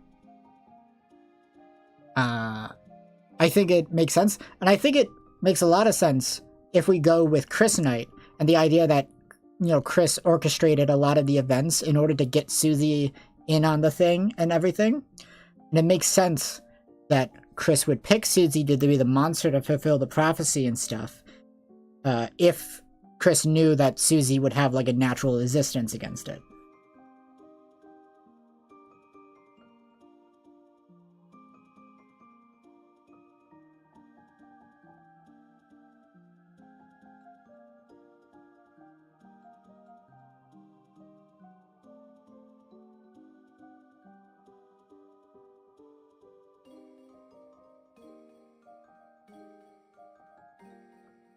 I do think that, like, Ralsei is trying to be the player's friend at the very least, you know? Like, I think he is genuinely trying to befriend us. You know, I think that's kind of what Chris had in mind when they were creating Ralsei, which is like... Because it's very clear that, like, Ralsei's objective is to be a friend, you know? Ralsei is very much shaped like a friend, you know? And so if he's trying to befriend us so that we won't, you know, betray them and do Snowgrave and kill everyone.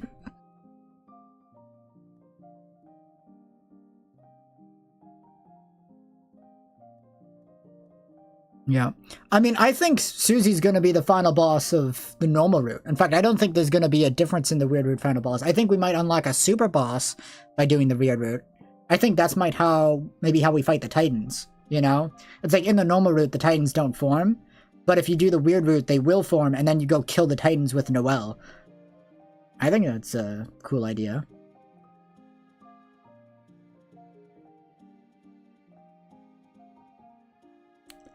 A knife and a hatchet, yeah. Yeah, his objective is the prophecy. And, you know, I think it's important to note that it's like his team name was like the legendary Friends, Heralds of Friends and Friendship, something like that. I don't remember exactly. It was like Heralds of the legendary heroes, Heralds of Fun and Friendship.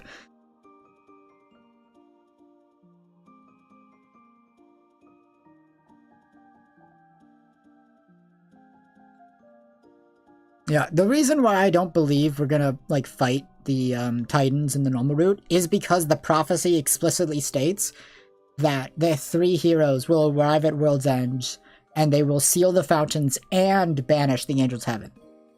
Right? The Titans explicitly are stated to form from the fountains. Right? If they're taking form from the fountains, then the fountains no longer exist. And you can't seal the fountains if they no longer exist, right? The Titans, to me, are meant to be like a lose state, right? It's like how if a story sets up that there's a time bomb on, like, the train or whatever, and the heroes have to go defuse it, right? The bomb's not actually gonna explode, because then everyone would die, and the story would be over, you know? So the only way I'm seeing the Titans show up is if it's gonna be like a bad ending, you know? Where the prophecy doesn't come true. And I know people will argue that it's like, oh, well, the prophecy says that the world ends and then the heroes will arrive to save it. But I think that's just kind of how the prophecy is weirdly worded and not meant to be like an explicit order of events, you know? Yeah, exactly. It's like the moon from Zelda.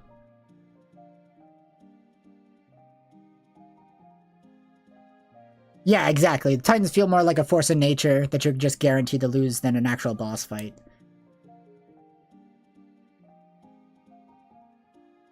Yeah, I agree. I'm not a big Titan fan. I think they're just meant to be like the explosion to the time bomb, you know, that is the roaring. Because basically to me they just exist as an excuse for why it's like we have to stop the roaring, because once the Titans form, you can't undo it. Is the logic.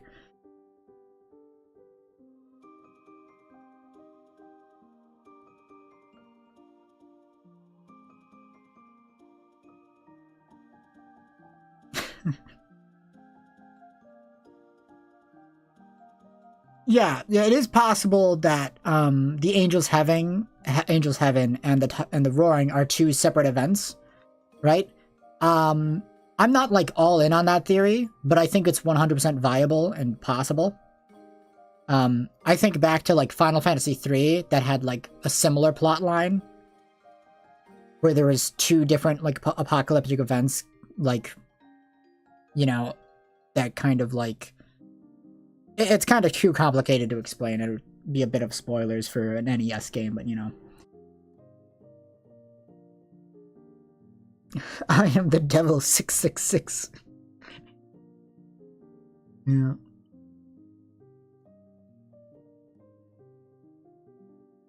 Let's do a bit of this one. You know, let's do this one. Chris made the fountain for sympathetic reasons by Dork. I don't like this theory. Honestly, I think the series sucks. To me, this is just, you know, anti-Chris Knight copium to me. It's just like, no guys, Chris didn't plug the TV in because they were setting up the chapter. They were just watching infomercials at 3 a.m. when they were eating their pie. Even though they haven't watched TV in at least over a year, you know? Yeah. Yeah, if you don't remember the, Chris made the fountain for sympathetic reasons, it's literally just, hey, Chris isn't the knight. They actually made the dark fountain because they want to try and get Undying involved. Yeah, I agree. Anything anti-Chris Knight is copium. It's like, every like anti-Chris Knight theory just reeks of copium to me. It's just like, nah, guys, the knight was actually hiding in the closet, specifically waiting for 2 teenagers to show up. They were just sitting there all fucking day. It's like, why? It's like, what? You know? It's like, it's one thing that like Chris Knight is something that's already been revealed, you know? Like we've already had the reveal that Chris is the knight. But on top of that, it's like Toby Fox made sure to include dialogue in the game to confirm that Chris is the knight. Because he knew that people would, like, you know, think, oh, well, maybe it's a red herring. That's what the TV dialogue is for, you know? It's like, why else would Toby tell us specifically that Chris plugged the TV in between chapters? He didn't have to specify that. He could have just had the TV always plugged in.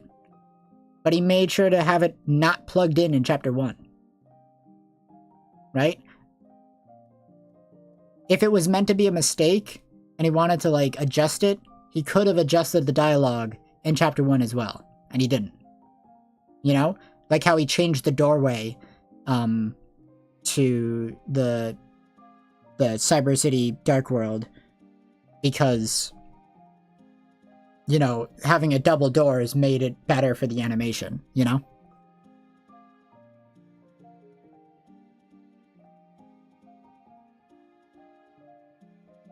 Yeah, it's really crazy to me how widespread the anti-Chris Knight theories got. I mean, it doesn't surprise me too much because they came out very early on. I really wish I made a lot of my theory videos sooner, you know? I feel like the entire theory landscape probably would be drastically different if that was the case.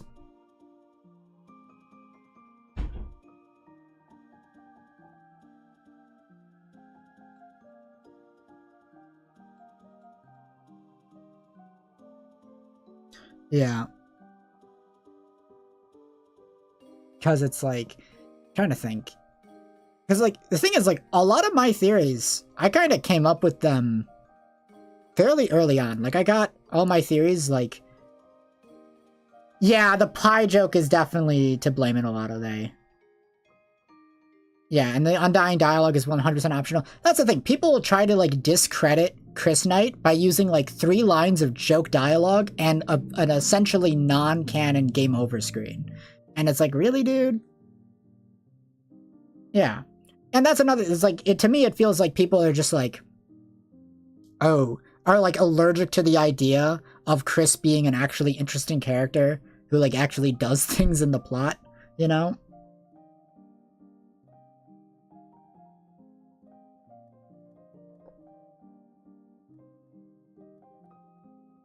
You know? It's just like, come on, guys. While we're on the topic of knights. Mayor Knight. Honestly, mid. I think Mayor Knight is like either the second or third best night theory overall. But I don't know. It's still not very good. We haven't even seen her yet. I feel like if we had at least seen her, it would be better. But to me, the Knight being a character we haven't even met yet and have only heard about.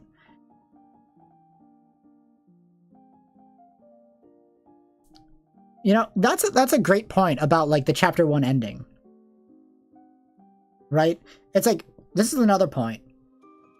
Why does Chris have the red wagon and the bird cage, right, in their room? That's just really weird shit to have in your room. There's no logical reason for it. It's the only thing in Chris's room. And Chris actively uses the bird cage when ripping out their soul, which is why I 100% believe that Chris is the Knight and that they're the one who took the soul from Gaster. Because they had that bird cage ready to go. You know, there's no way they had that shit in their room when, like, a week ago, you know? Yeah, exactly. It's like if Chris isn't the Knight, then everything they do without the soul is completely meaningless. Because then the entirety of chapter 3 would amount to nothing. You know?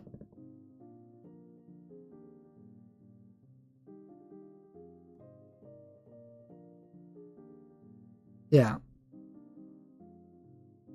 It's really crazy to me just how like the anti-Chris Knight copium is really like crazy to me. You know? And it's like, you know, Chris had that birdcage ready to go for the soul. And people will try to use that to like argue, oh, well, Chris just rips their soul out all the time. And it's like try to argue for third entity theory. And it's like, no, third entity theory is like terrible.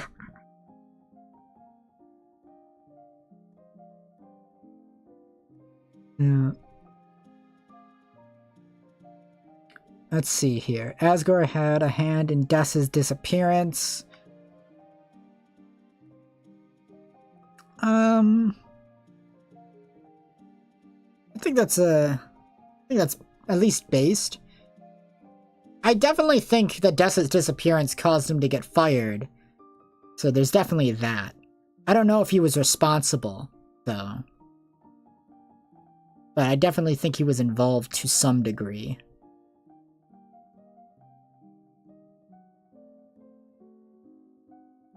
Yeah. But the thing is, like, the Knight can't just be a red herring. That's, like, the entire antagonist. So it just means that Chris has to be the Knight, you know?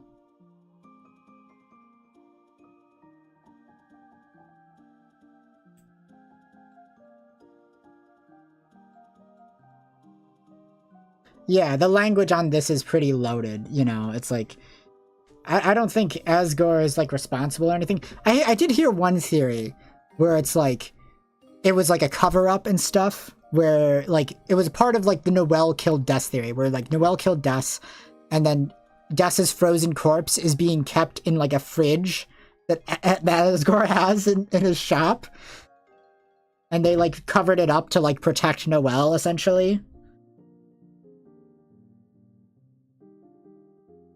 It's an odd theory. I don't really know if I believe it.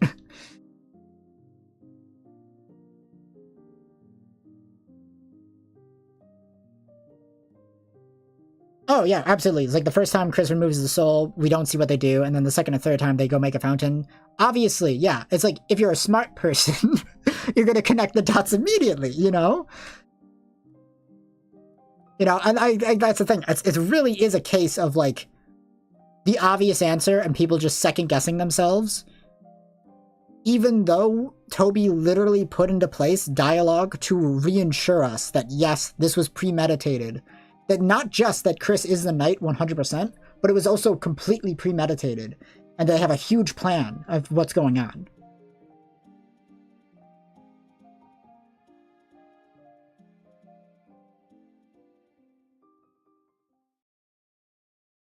Yeah.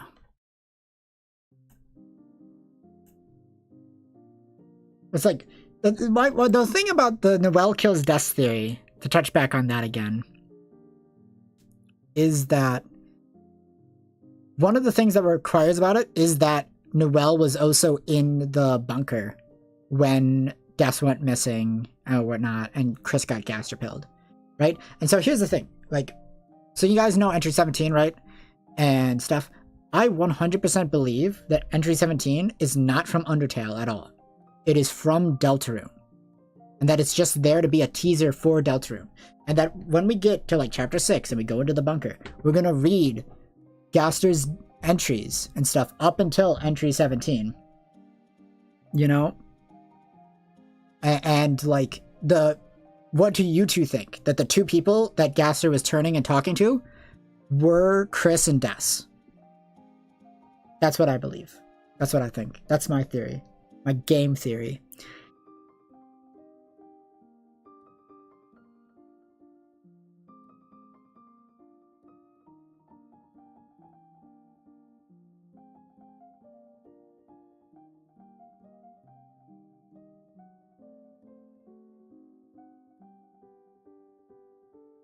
Yeah, but like to me, any Lightner can recreate a Dark World. To me, is just setting up that someone besides the Knight is going to make a future chapter, you know?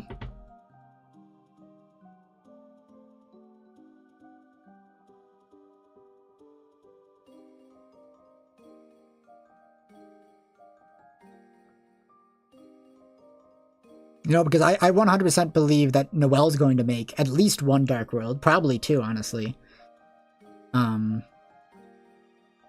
Right? Especially if the Knight subplot gets like somewhat wrapped up by the end of chapter 4, and then we move into the second half of the game where things start to get a little funky.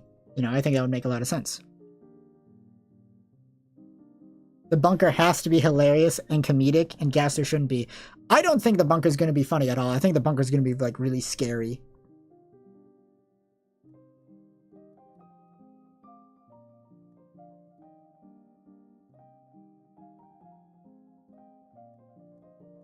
Let's do Sans equals Darkner. I'm going to say this is Cap. I think that's just wrong. Doesn't make any goddamn sense.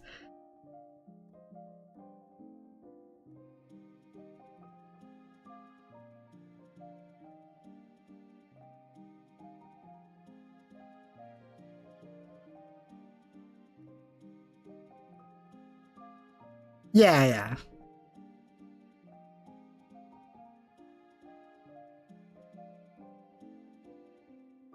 Yeah, I think what Norel's role in the narrative is that Chris, as the Knight, has a big plan for what they're gonna do, and they're like, oh yeah, perfect plan, everything's gonna go right, and then Noelle's gonna show up, and she's gonna fuck everything up, and that's what her role is in the story, is to fuck shit up, so Chris has to, you know, like try and circumvent, you know, Noelle-based shenanigans.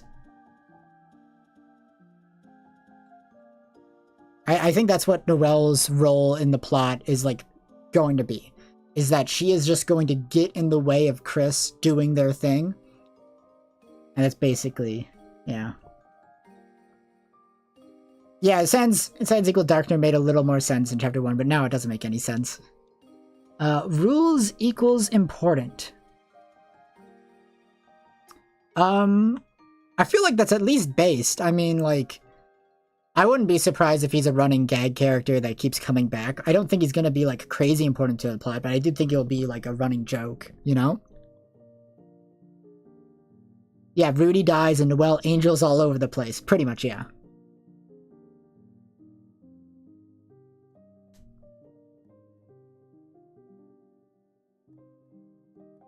Yeah, honestly, I do think Noelle is essentially the antagonist, more or less. I don't think there's gonna... Like, I think, like, Gaster's gonna be, like, essentially the villain, but only in the sense that they, like, traumatized Chris by stealing their soul, you know? Yeah. Yeah. I think, like, important just means a reoccurring character that will show up in most of the chapters, you know?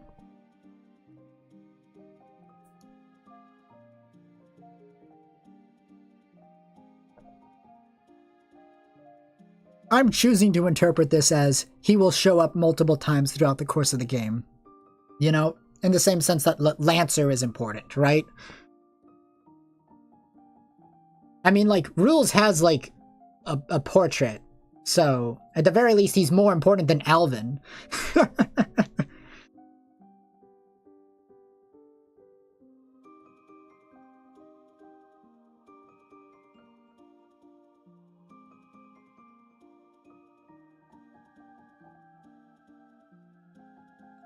Yeah, I think Rules is a joke character, but like this, how I'm choosing to interpret the Rules equals important is just a matter that he's a character that's going to show up multiple times throughout the course of the game, not that he's going to be crazy important to the plot, you know.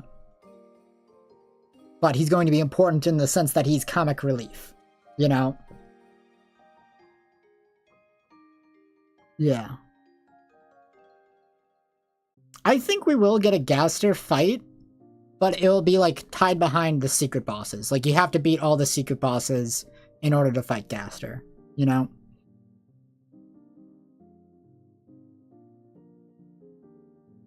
Gaster being Deltarune's analog for Kara, I think that I could see that being the case.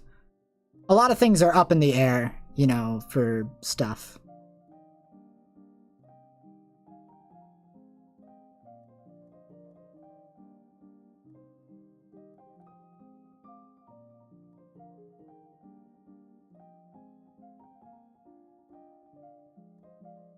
Yeah, I wouldn't want Gaster to be a joke character either. That would be really lame. Let's see. Deltarune Papyrus is antisocial incel. Okay. I think I'm gonna say Cap. So this theory is essentially that Papyrus is gonna be like the original concept that Toby had in mind, where he would his favorite show would be like My Little Pony. Terrible pun. Terrible pun.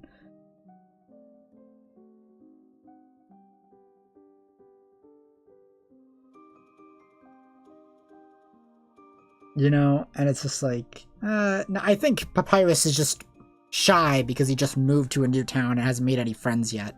I think that's about it. I don't think there's any weirdness going on with Papyrus. Speaking of Papyrus, let's just do Papyrus Knight. Honestly, I'm not a Papyrus Knight fan. I think Papyrus Knight sucks. I think it's a bad theory. All of the evidence to try and argue it is like...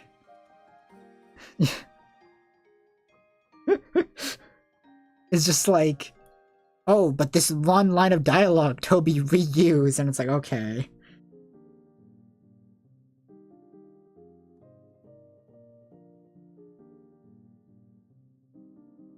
And it's like, if Papyrus Knight is like, do you even want that? Like, that's the thing I have to ask, like, the Papyrus Knighters every time I interact with, or, like, encounter them. I'm like, do you actually want Papyrus to be the knight?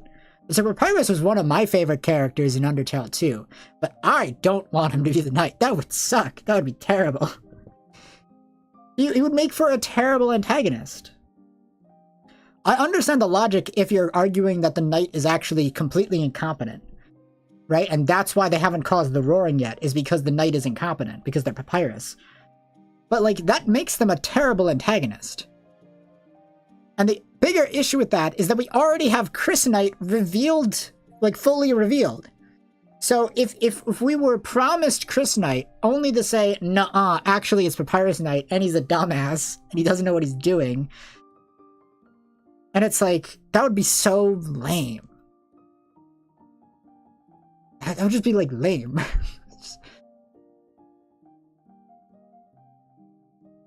Yeah, it's definitely disappointing for the antagonist to not be a new character, for sure. Any, like, Papyrus Knight has, like, no, I think Papyrus Knight is one of the worst Knight theories. He's got nothing going for him, right? Like, nothing going for him, right? We haven't even seen him yet. Like, that's another thing. It's just, like, Chris, Susie, and Ralsei haven't met Papyrus, you know?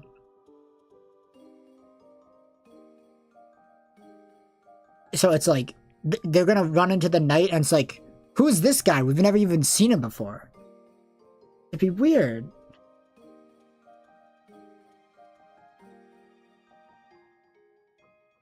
Yeah, I agree that any like Undertale characters being crazy important, except for the Dreamers.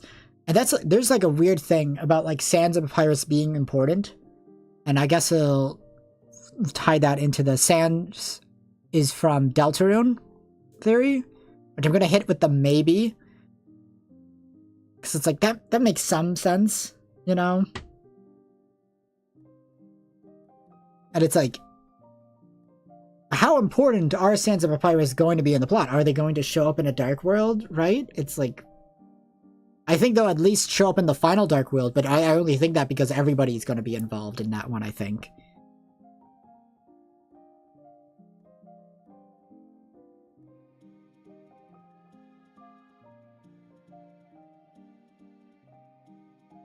Yeah, I guess if the argument is that Papyrus is being, like, manipulated by, like, Gaster or whoever to be the knight, and they're being tricked, I suppose that makes sense. But then you begs the question is, why can't the guy that's tricking Papyrus just do it himself?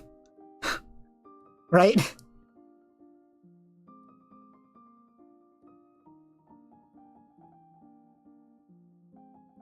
Yeah, they have the weird backstory with the basement, time machine, and stuff. It's all weird.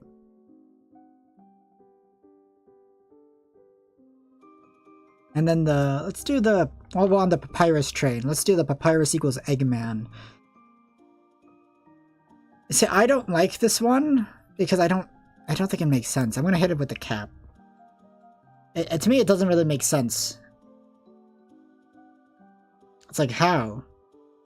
How is he in like a space between dimensions in the Dark World? That doesn't make sense. How is he doing that? I'll put it this way. If it ends up being true, I'll be like really surprised. But I'm sure there'll be like some weird reasoning for it, I guess. Yeah.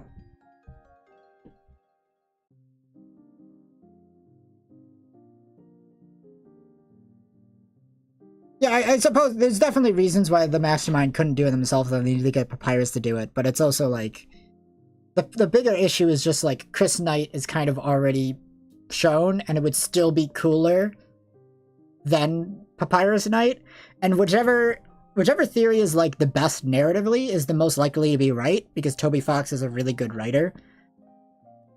So that's kind of how I see it. It's that's the thing with like a lot of Jaru's theories with me. It's just like, this would suck. It's like, I don't want Asriel to be dead. Especially after Toby promised me a college-aged Asriel. It's like, that would be so disappointing. Yeah, we don't know who Eggman is, yeah. Every man is Eggman? That's not that bad. I like that. It's not a bad idea. I guess since I did, let's just do the whole these ones because these are the two. These three theories are the same. Okay, so my big issue with like Ralsei equals Asriel's dust and stuff is just like it utilizes the Ralsei equals headband theory, but it's just like, why? You don't need that. We have the headbands. You don't need to overcomplicate it by having Asriel's dust on top of it.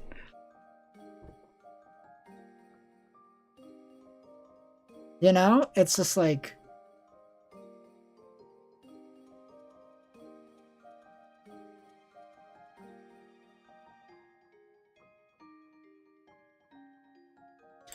Yeah.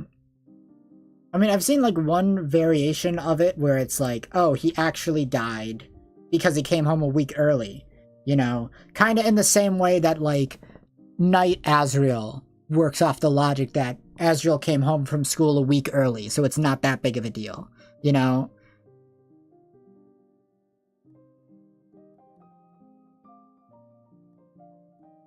Yeah, there's no reason. Like, I think the funny part is that, like, the one thing that, like, Jaru uses to argue it is that, like, oh, well, like, Pizza Pants doesn't have Asriel's phone number. It's like, the reason for that is because they're not friends. Why would Azriel be friends with Pizza Pants? You know, it's just like, the reason why Pizza Pants doesn't have Azriel's phone number is because they're not actually friends. Pizza Pants is just, you know, clingy. And he thinks they're friends, but they're not.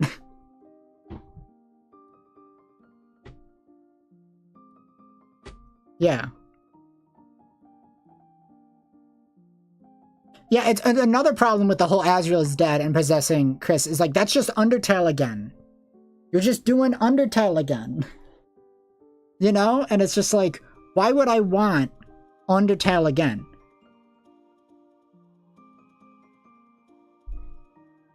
It's like, I don't want Undertale again. I already played Undertale. I want Deltarune. I want a new thing. You know?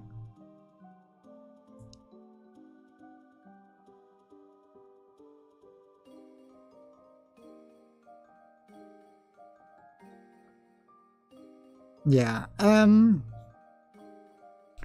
Orbit Smog, since we're doing Jaru's stuff. Also, in the this sucks.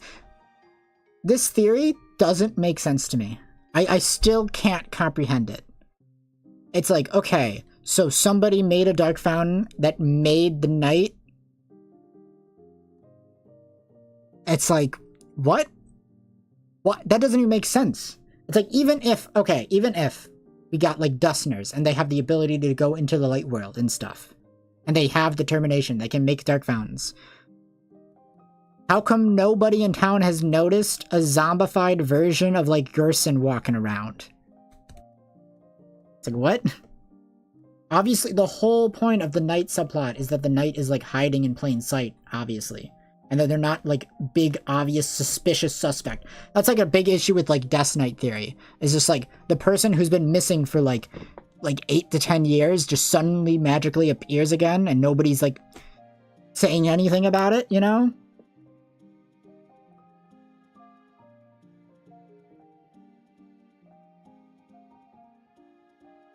Azriel's gonna bring home his girlfriend from college. They're gonna be super pissed the entire week. Oh my god. Oh my god. There's this one really rancid theory that I think is somewhat funny. Because it's like, okay, so like there's this one line of dialogue where if you check Azriel's room in the computer, you know, Dark World, with Susie in your party, she'll go, haha, whose room is this? Your brother's? You better hope he never meets me. Because you know that, like, it's full of, like, scaly shit. because it's Azriel has a dragon fetish. This is true because of the How to Draw Dragons book. So, the theory is that this is a really rancid theory. I do support this theory, but I'm terrified of this theory being true. I'm terrified of this theory. Terrifies me because I think it's possible somehow. Is that Azriel is going to pull a Scott Pilgrim and then cuck Noelle. Really terrifying theory, you know.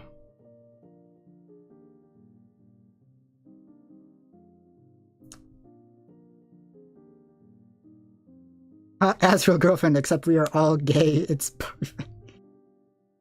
Yeah.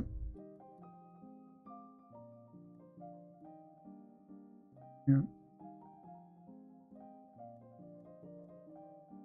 Yeah. Yeah. But that's what I'm saying. He's gonna pull a Scott Pilgrim. But yeah, let's move on from that. Let's talk about the Ralsei theory by Daisy Noise. Okay, so if you don't remember this theory,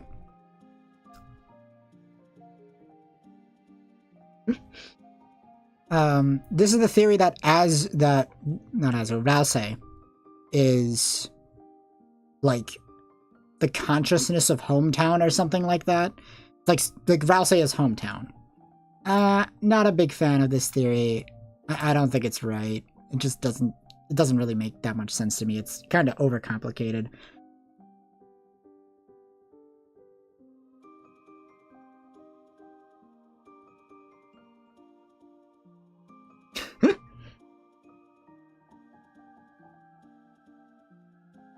I do think people, like, just to touch back on that really quick, because I don't think it's true it's going to happen.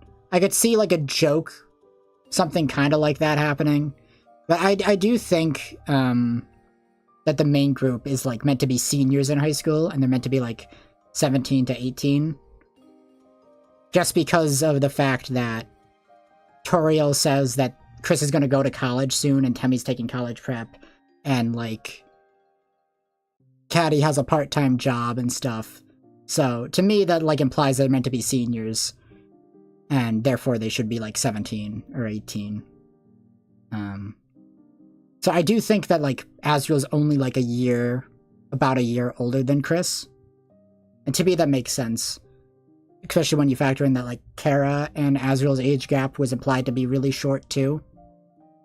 So, I don't know. I don't know how people feel. I see people being like, oh, they're, like, 14. And I'm like, what? No, they're at least 16. Like, come on. Like, Caddy has a part-time job. Like, what are you assuming the child labor laws in this place are? You know? Asriel's gonna be in a wholesome Christian relationship with his boss monster girlfriend. She's pegging him. Yeah.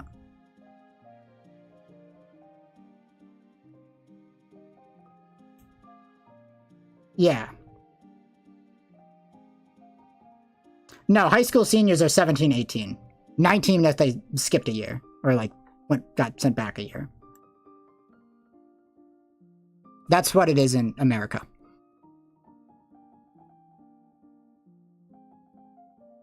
Like, it's possible that they're, like, juniors, but it's like, there's no way in hell they're meant to be sophomores.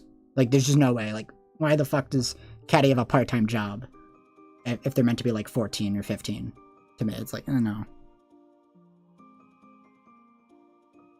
Like, that's really the thing that, like, about their ages and stuff. And there's also, like, the joke dialogue of, like, that Toby put in of them, like, watching porn and Toby telling us what their favorite porn categories are, which to me would be a little weird if they're meant to be, like, 14. So I kind of assume they're meant to be, like, older teens, you know?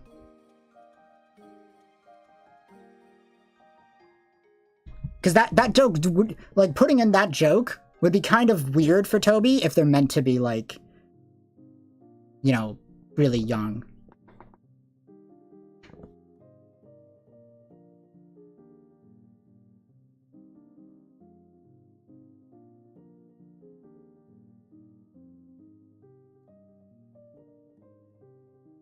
Let's see. Toriel kills Undying. I think that's a mid-tier theory. I could see it being true, but I don't think it's going to be true.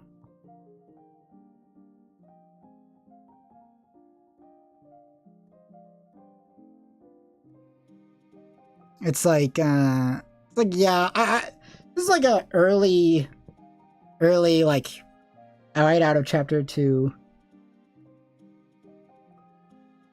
You know. Yeah, not a fan of.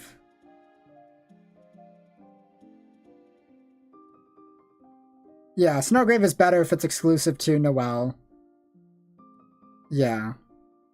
The Toriel, weird. Yeah, I'm not a big fan. It's like, I partially like the idea that, like, oh, we'll have Chris take damage, and then Toriel will roast the monsters in retaliation. But, it doesn't really make sense. It definitely doesn't make sense that she would kill Undying. That's, like, that's kind of crazy, you know?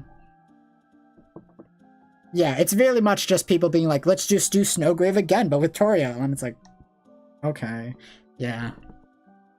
Yeah, let's put it down to Cap, because it's really not that good.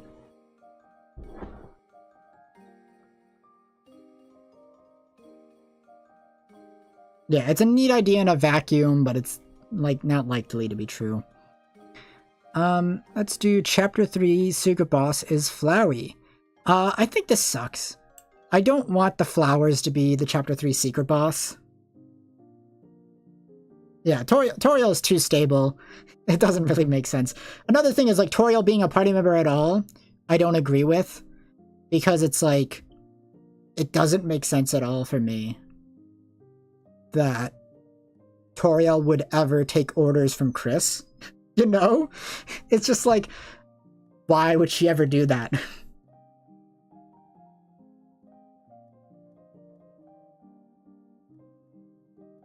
Yeah. Now back to the Chapter 3 Secret Boss Meeting Flower. I don't really like... I get the idea. I totally understand the logic behind it because the flowers get thrown in the trash and stuff. But the thing is, we already had Omega Flowey. You know? It's like, I don't want to do Omega Flowey again. I already did Omega Flowey. Come up with something new, Toby. It's like... It's a matter of, like, I don't really want to see rehash of everything we already did in Undertale, you know? I want to see new stuff.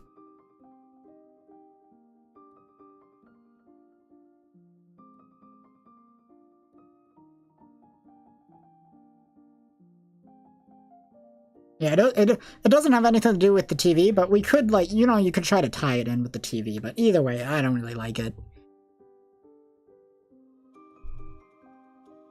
Night equals rules. I mean, this just sucks. Just bad theory. Just bad. He's a Darkener. Of course he's not the fucking Knight. The Dark World's parallel Undertale areas. I think that's cap. I think that's just wrong. That doesn't even really make sense to me.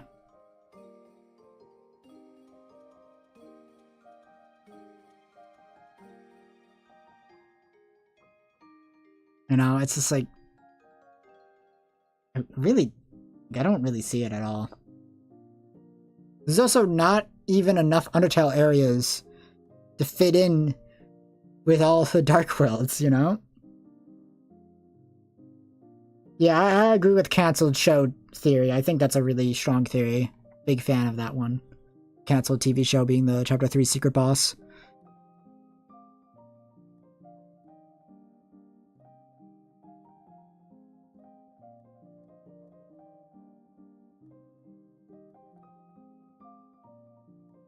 I think Chapter 6 might have an art theme.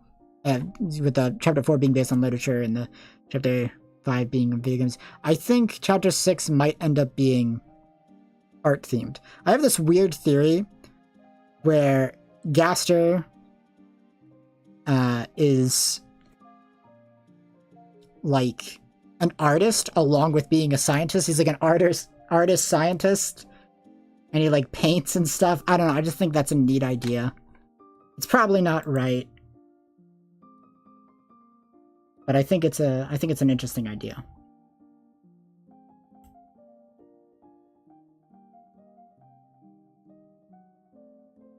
Let's see.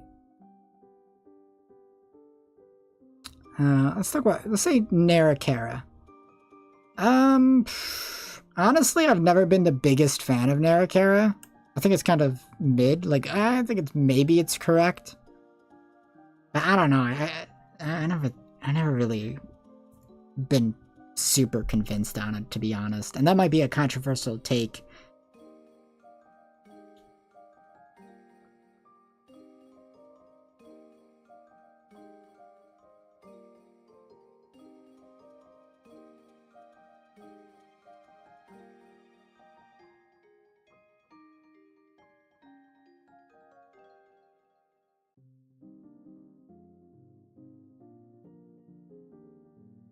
As for, like, Dark World in the Flower King shop, I personally don't like that theory. I know it's very popular, but I don't like it just for the reason of, like, it doesn't feel like there's anything thematically super interesting going on there. It's like, oh, I have a flower-themed Dark World, and I'm like, I don't care. Why? It's like, I get the idea, but, I just don't see what you do in it, unless you want to pull some other thing. Like, it could happen, but... I'm not convinced on it, to be honest. So, Narakara theory, if you don't know, is the theory that in Undertale, Kara is the narrator. Yeah. That's so cool.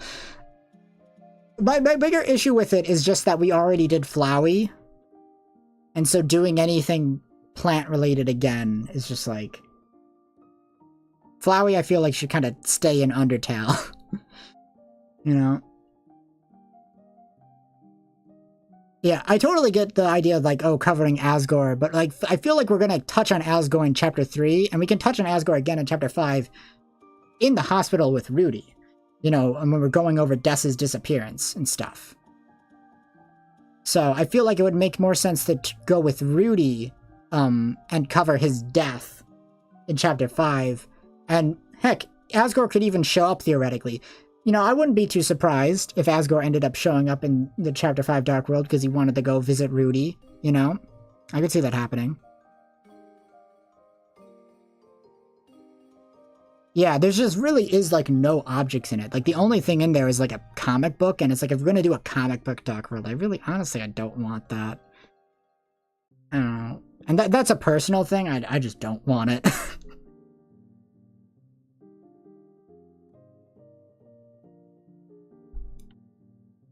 Okay, I think this is the last night theory. Vessel night theory. Okay.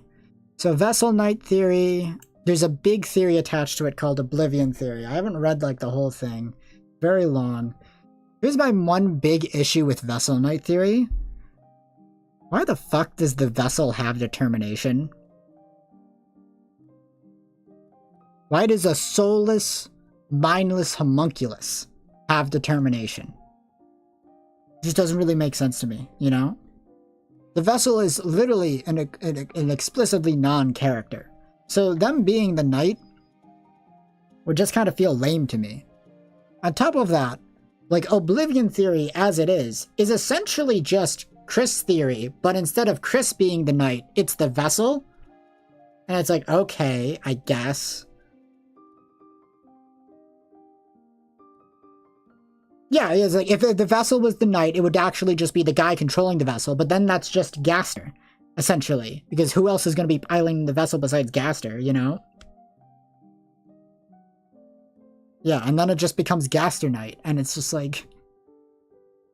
Okay. Like, it just kind of feels like Gaster Knight with an extra step, you know?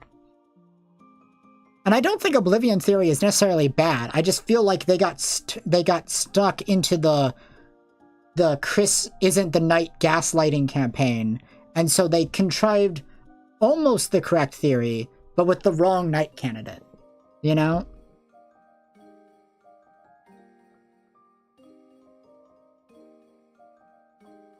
Yeah. The memory heads refer to Deltarune. I don't even remember this theory. And it seems plausible. Honestly, I don't really remember it. I'm just gonna throw it in mid. Yeah, it's like, it is fire. That, like, I don't understand the hate for Chris Knight either. It's just like, why are you guys so against this? You know, oh, the damn closet. It's so bad.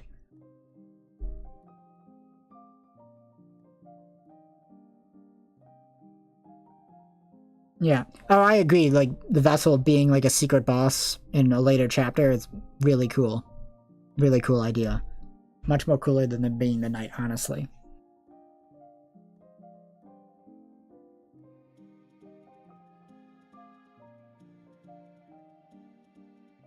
Okay, Deltarune Asriel made Undertale on his PC. And this one's... It's just kind of like... fine, I guess. It's like, it doesn't really do anything. You see, that's the problem. It's hard to briefly explain Oblivion theory because it's like a 30-page Google Doc that I haven't really read. I've only kind of read like the TLDR of it.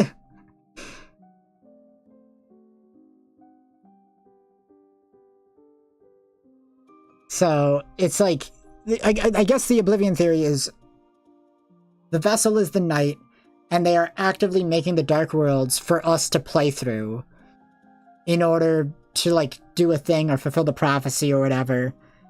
It's more or less, it's very similar to Chris Knight, except, like, the vessel is the knight. Yeah, it's like, it's a crazy long theory. And there's a lot of good stuff in it too, but it kind of fumbles right out the gate by like going for Vessel Knight as opposed to Chris Knight. Because Vessel Knight is, to me, is just kind of obviously wrong, because like, why does the Vessel have determination?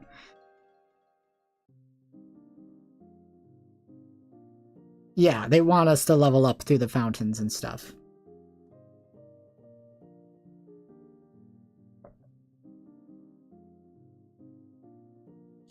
Oh yeah, when people say like Chris is a knight, but not the knight, it's like that just means Chris is the knight. Like they're just trying to say, oh, I like multi-knight theory, but multi-knight theory is Chris and Noelle's mom are teaming up and are both the knight. And it's such a silly, like that's not a bad theory, right? I don't think it's wrong necessarily. It does make sense. The thing is, it's exactly the same as Chris Knight, except now we have Noelle's mom removed as a minor antagonist and now placed as a hero's aid, essentially. And it's like, okay, I guess.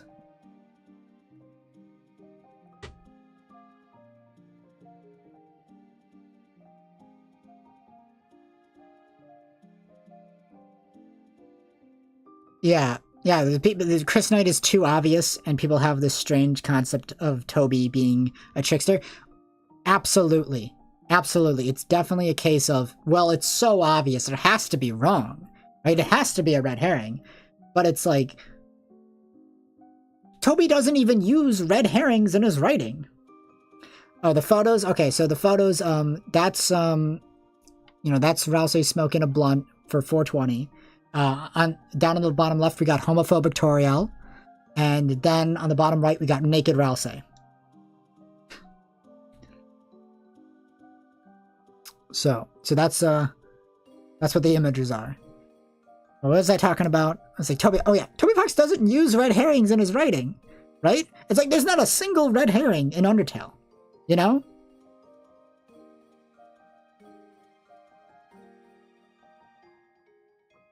Yeah. It's like there's not a, you can find me a red herring in Undertale. Like find me one. You can't. It doesn't exist.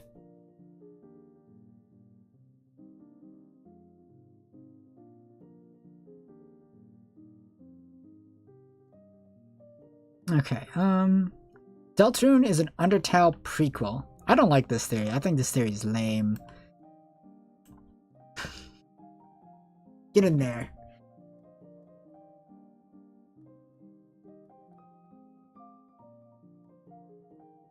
Yeah, that's a twist, you know. That's not a red herring. That's like a plot twist, and that's different, you know. And like, as for like Chris being the knight being a red herring, like it doesn't even narratively work well as a red herring, because it's like, what's gonna happen in chapter 3, right? When the Darkners like either say Chris made the fountain or like don't acknowledge. Yeah, no, the people act like the ending of chapter 1 was a joke, but it's not. It was never a joke. The thing with like the chapter 1's ending being a red herring is that we're never like told. We're meant to assume that Chris is gonna go murder somebody with the knife, right? That's what the whole intro to chapter 2 is playing off of. But like that was always obviously wrong, right? Obviously Chris was not gonna go kill anybody. It never made any sense, right? And the ending of chapter 2 completely recontextualizes it and gives us that new insight and information that we were lacking before. You know? Like, exactly. It's like, oh, they ate the pie. It's like, oh, they made the fountain. It's exactly that. You know?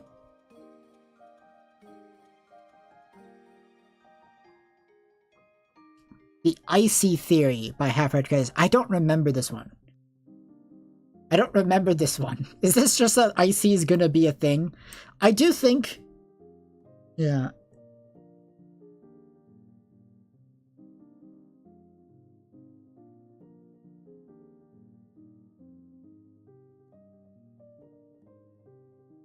Yeah, even eating the pie ties into the chapter 3 ending.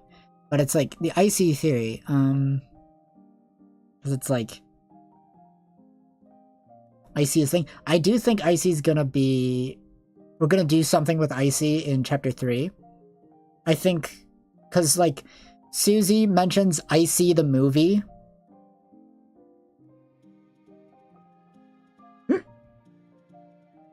You know what, let's just put it in X tier and say it's really awesome. Yeah, let's just put it in X tier. I think we are gonna see Icy the movie in Chapter 3, because Susie mentions that at the end of Chapter 2. It's like, maybe Icy the movie is more your speed, Chris. And Icy showing up as, like, a cryptid in Chapter 3 would be, like, really funny.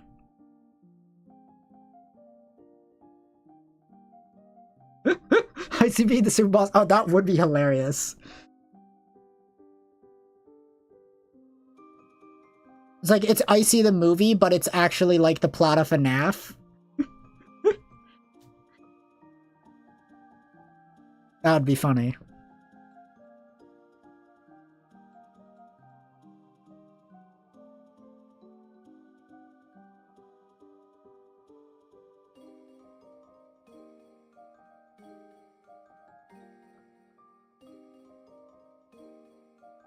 Yeah. Let's see here. Deltarune is Gaster's Undertale fanfiction. I don't really remember this one. It sounds very similar to Gaster made Undertale, or Gaster made Deltarune. So I think I'll just throw it in the same tier. I'll throw them together, because that's kind of like the same idea, I think. Icy will be the only enemy that can use Snowgrave. Is Icy the movie just frozen? Maybe.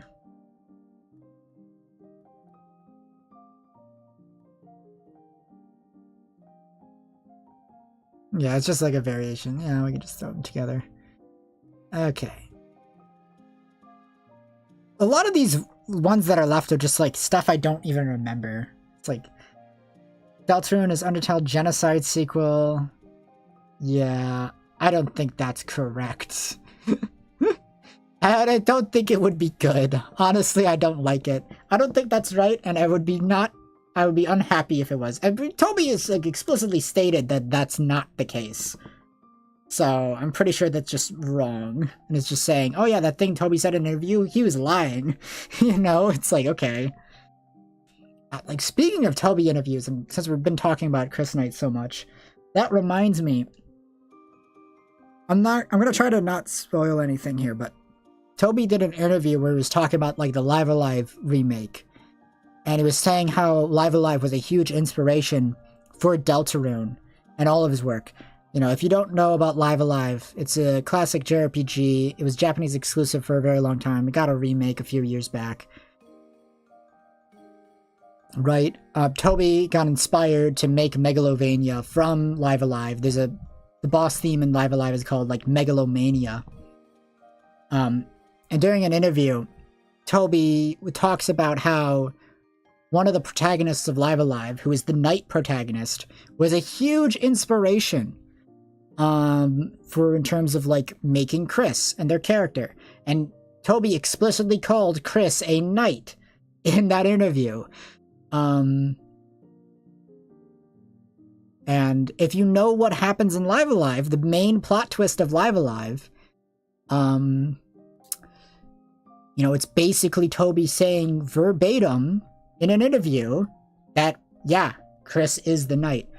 In fact, I think I have that interview right here, and I'll put a link to it in chat.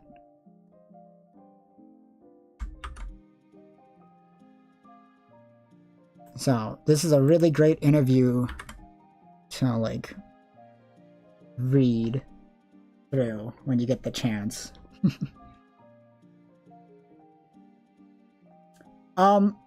Don't want to spoil too much about Live Alive, but, like, yeah, Chris is literally wearing knight armor.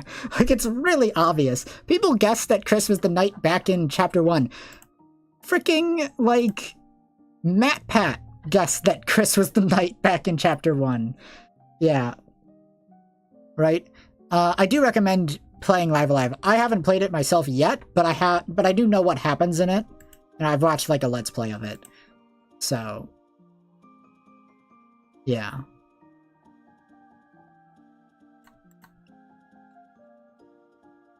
Yeah, because it's like, what was I thinking of? Anyway, Spampton equals Undertale wrong number caller. I'm not familiar with this one. This seems like a fairly minor theory, and I'll say that it's, I'll just put it in the middle, because I don't really have anything.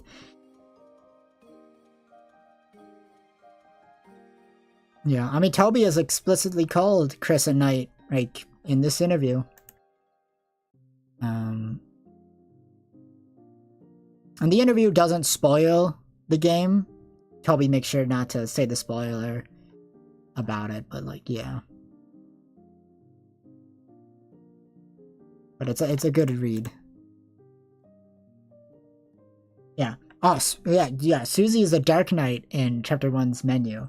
I think a funny, interesting thing about that, and like Susie theory, I have this fun theory where in Chapter 5, Susie will get a Final Fantasy IV style class swap and become a paladin. And her Rude Buster spell will turn into Kind Buster, and the description will be kill them with kindness. And her ultimate heal spell will, you know, become actually usable and good, because she'll be a paladin now. And this will be like a big character moment in Chapter 5, probably.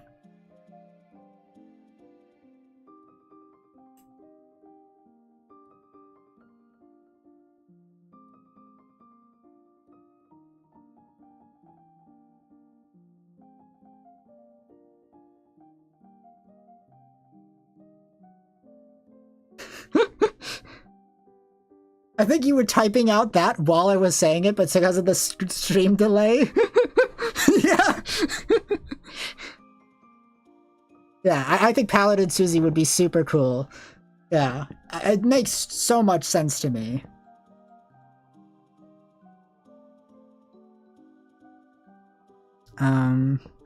Is Gaster versus Kara.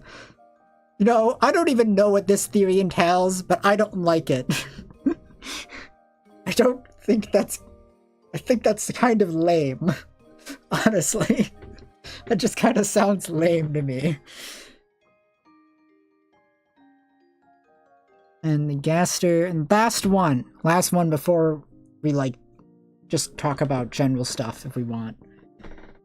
Or if we don't. I mean, we're probably gonna end in, like, 6 minutes anyway, because that's a nice round number. Yeah. Gaster split universe into Undertale and Deltarune. I don't think that's right, but I don't have, like, ill will against it, I guess. Let's just put it in cap. Okay. Yeah. Any theory by Swanky is usually pretty good. I don't think I've ever watched any of his videos.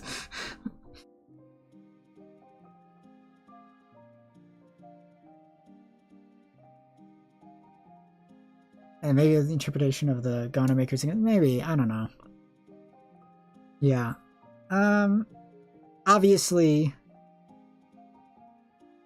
let's see here. I could add in a few theories if I wanted to.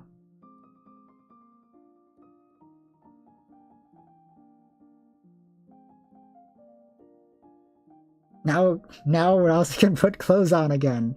Yeah.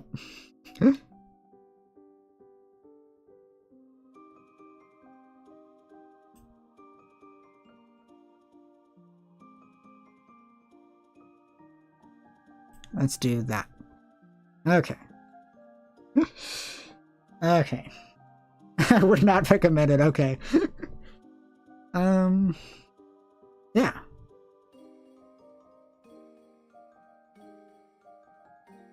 Yeah, Woody theory is awesome. It's such a fun theory. It's one of those crack theories that's actually, like, really good because it's actually, like, reasonable, right? It's not trying to guess, like, some insane like plot twist that's gonna rewrite the entire story as we know it. It's just like, hey, what if the secret boss is being teased by Toby in these Tumblr shitposts? You know. Yeah, the Cunningham, yeah, I put that one in awesome tier. I'm pretty sure. It should be in awesome tier.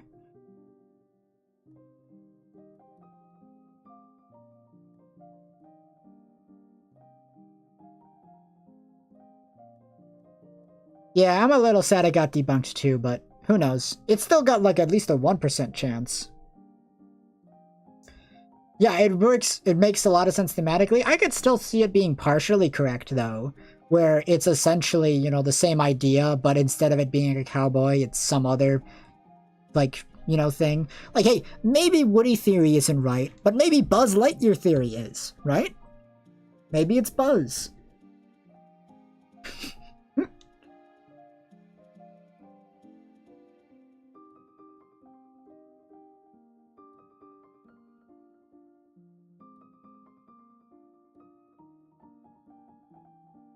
But as the years go by, he will never die. Yeah.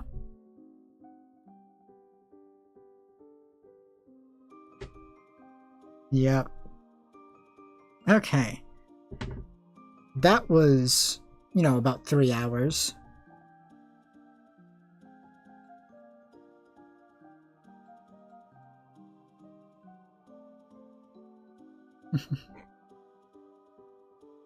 Yeah. Trying to look back and see if there's anything I want to switch. I think I like this, how it is. I think this is a pretty good tier list. You know, I could talk about Chris Knight forever. I'm sure there was stuff I forgot to mention, but I think I talked about a lot of stuff. So I think this was a pretty great first stream. Yeah. Yeah, it's okay. You might want to go back and rewatch a bit of the VOD then, if you missed some parts. The beginning was fun, because it was me explaining some stuff. So.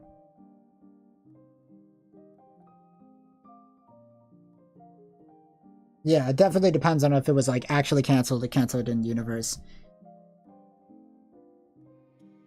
Oh yeah. Yep. So sucks that the stream is coming to an end right when I hit my like viewer peak, but it's okay. Yeah.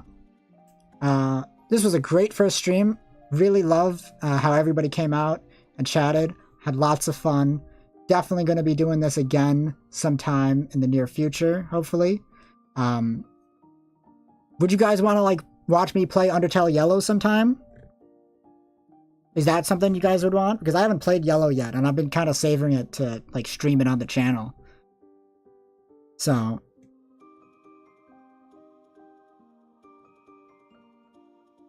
that's something, you know,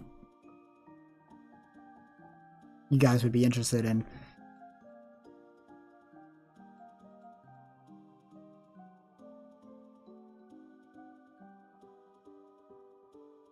Yeah.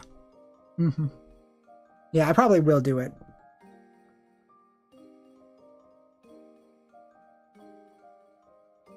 I know, there's a chat delay where it's like I have to wait like 3 minutes before you guys... I don't know if I could... Yeah, I'll probably do One Shot. I haven't played One Shot yet. I know a good amount about it. I might do Delta Traveler. I definitely want to play Undertale 2. That's one I really want to play.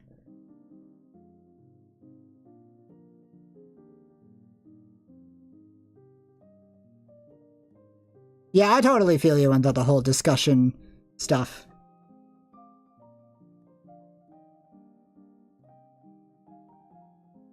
But yeah, so. Awesome first stream. Loved every second of it. Tons of fun. Hope you guys had fun too. And I'll see you again soon, hopefully. Right? I got like a few videos in the works, one for the second channel. That script is written. I've just been procrastinating on doing the voiceover. And one on the main channel, which isn't going to be going into my thoughts on Chapter 3. I meant Undertale 2, the fan-made sequel.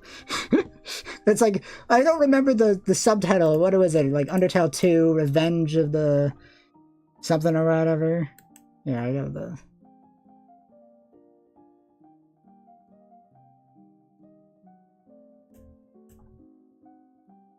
Yeah. Yeah. Had a ton of fun. See you all later.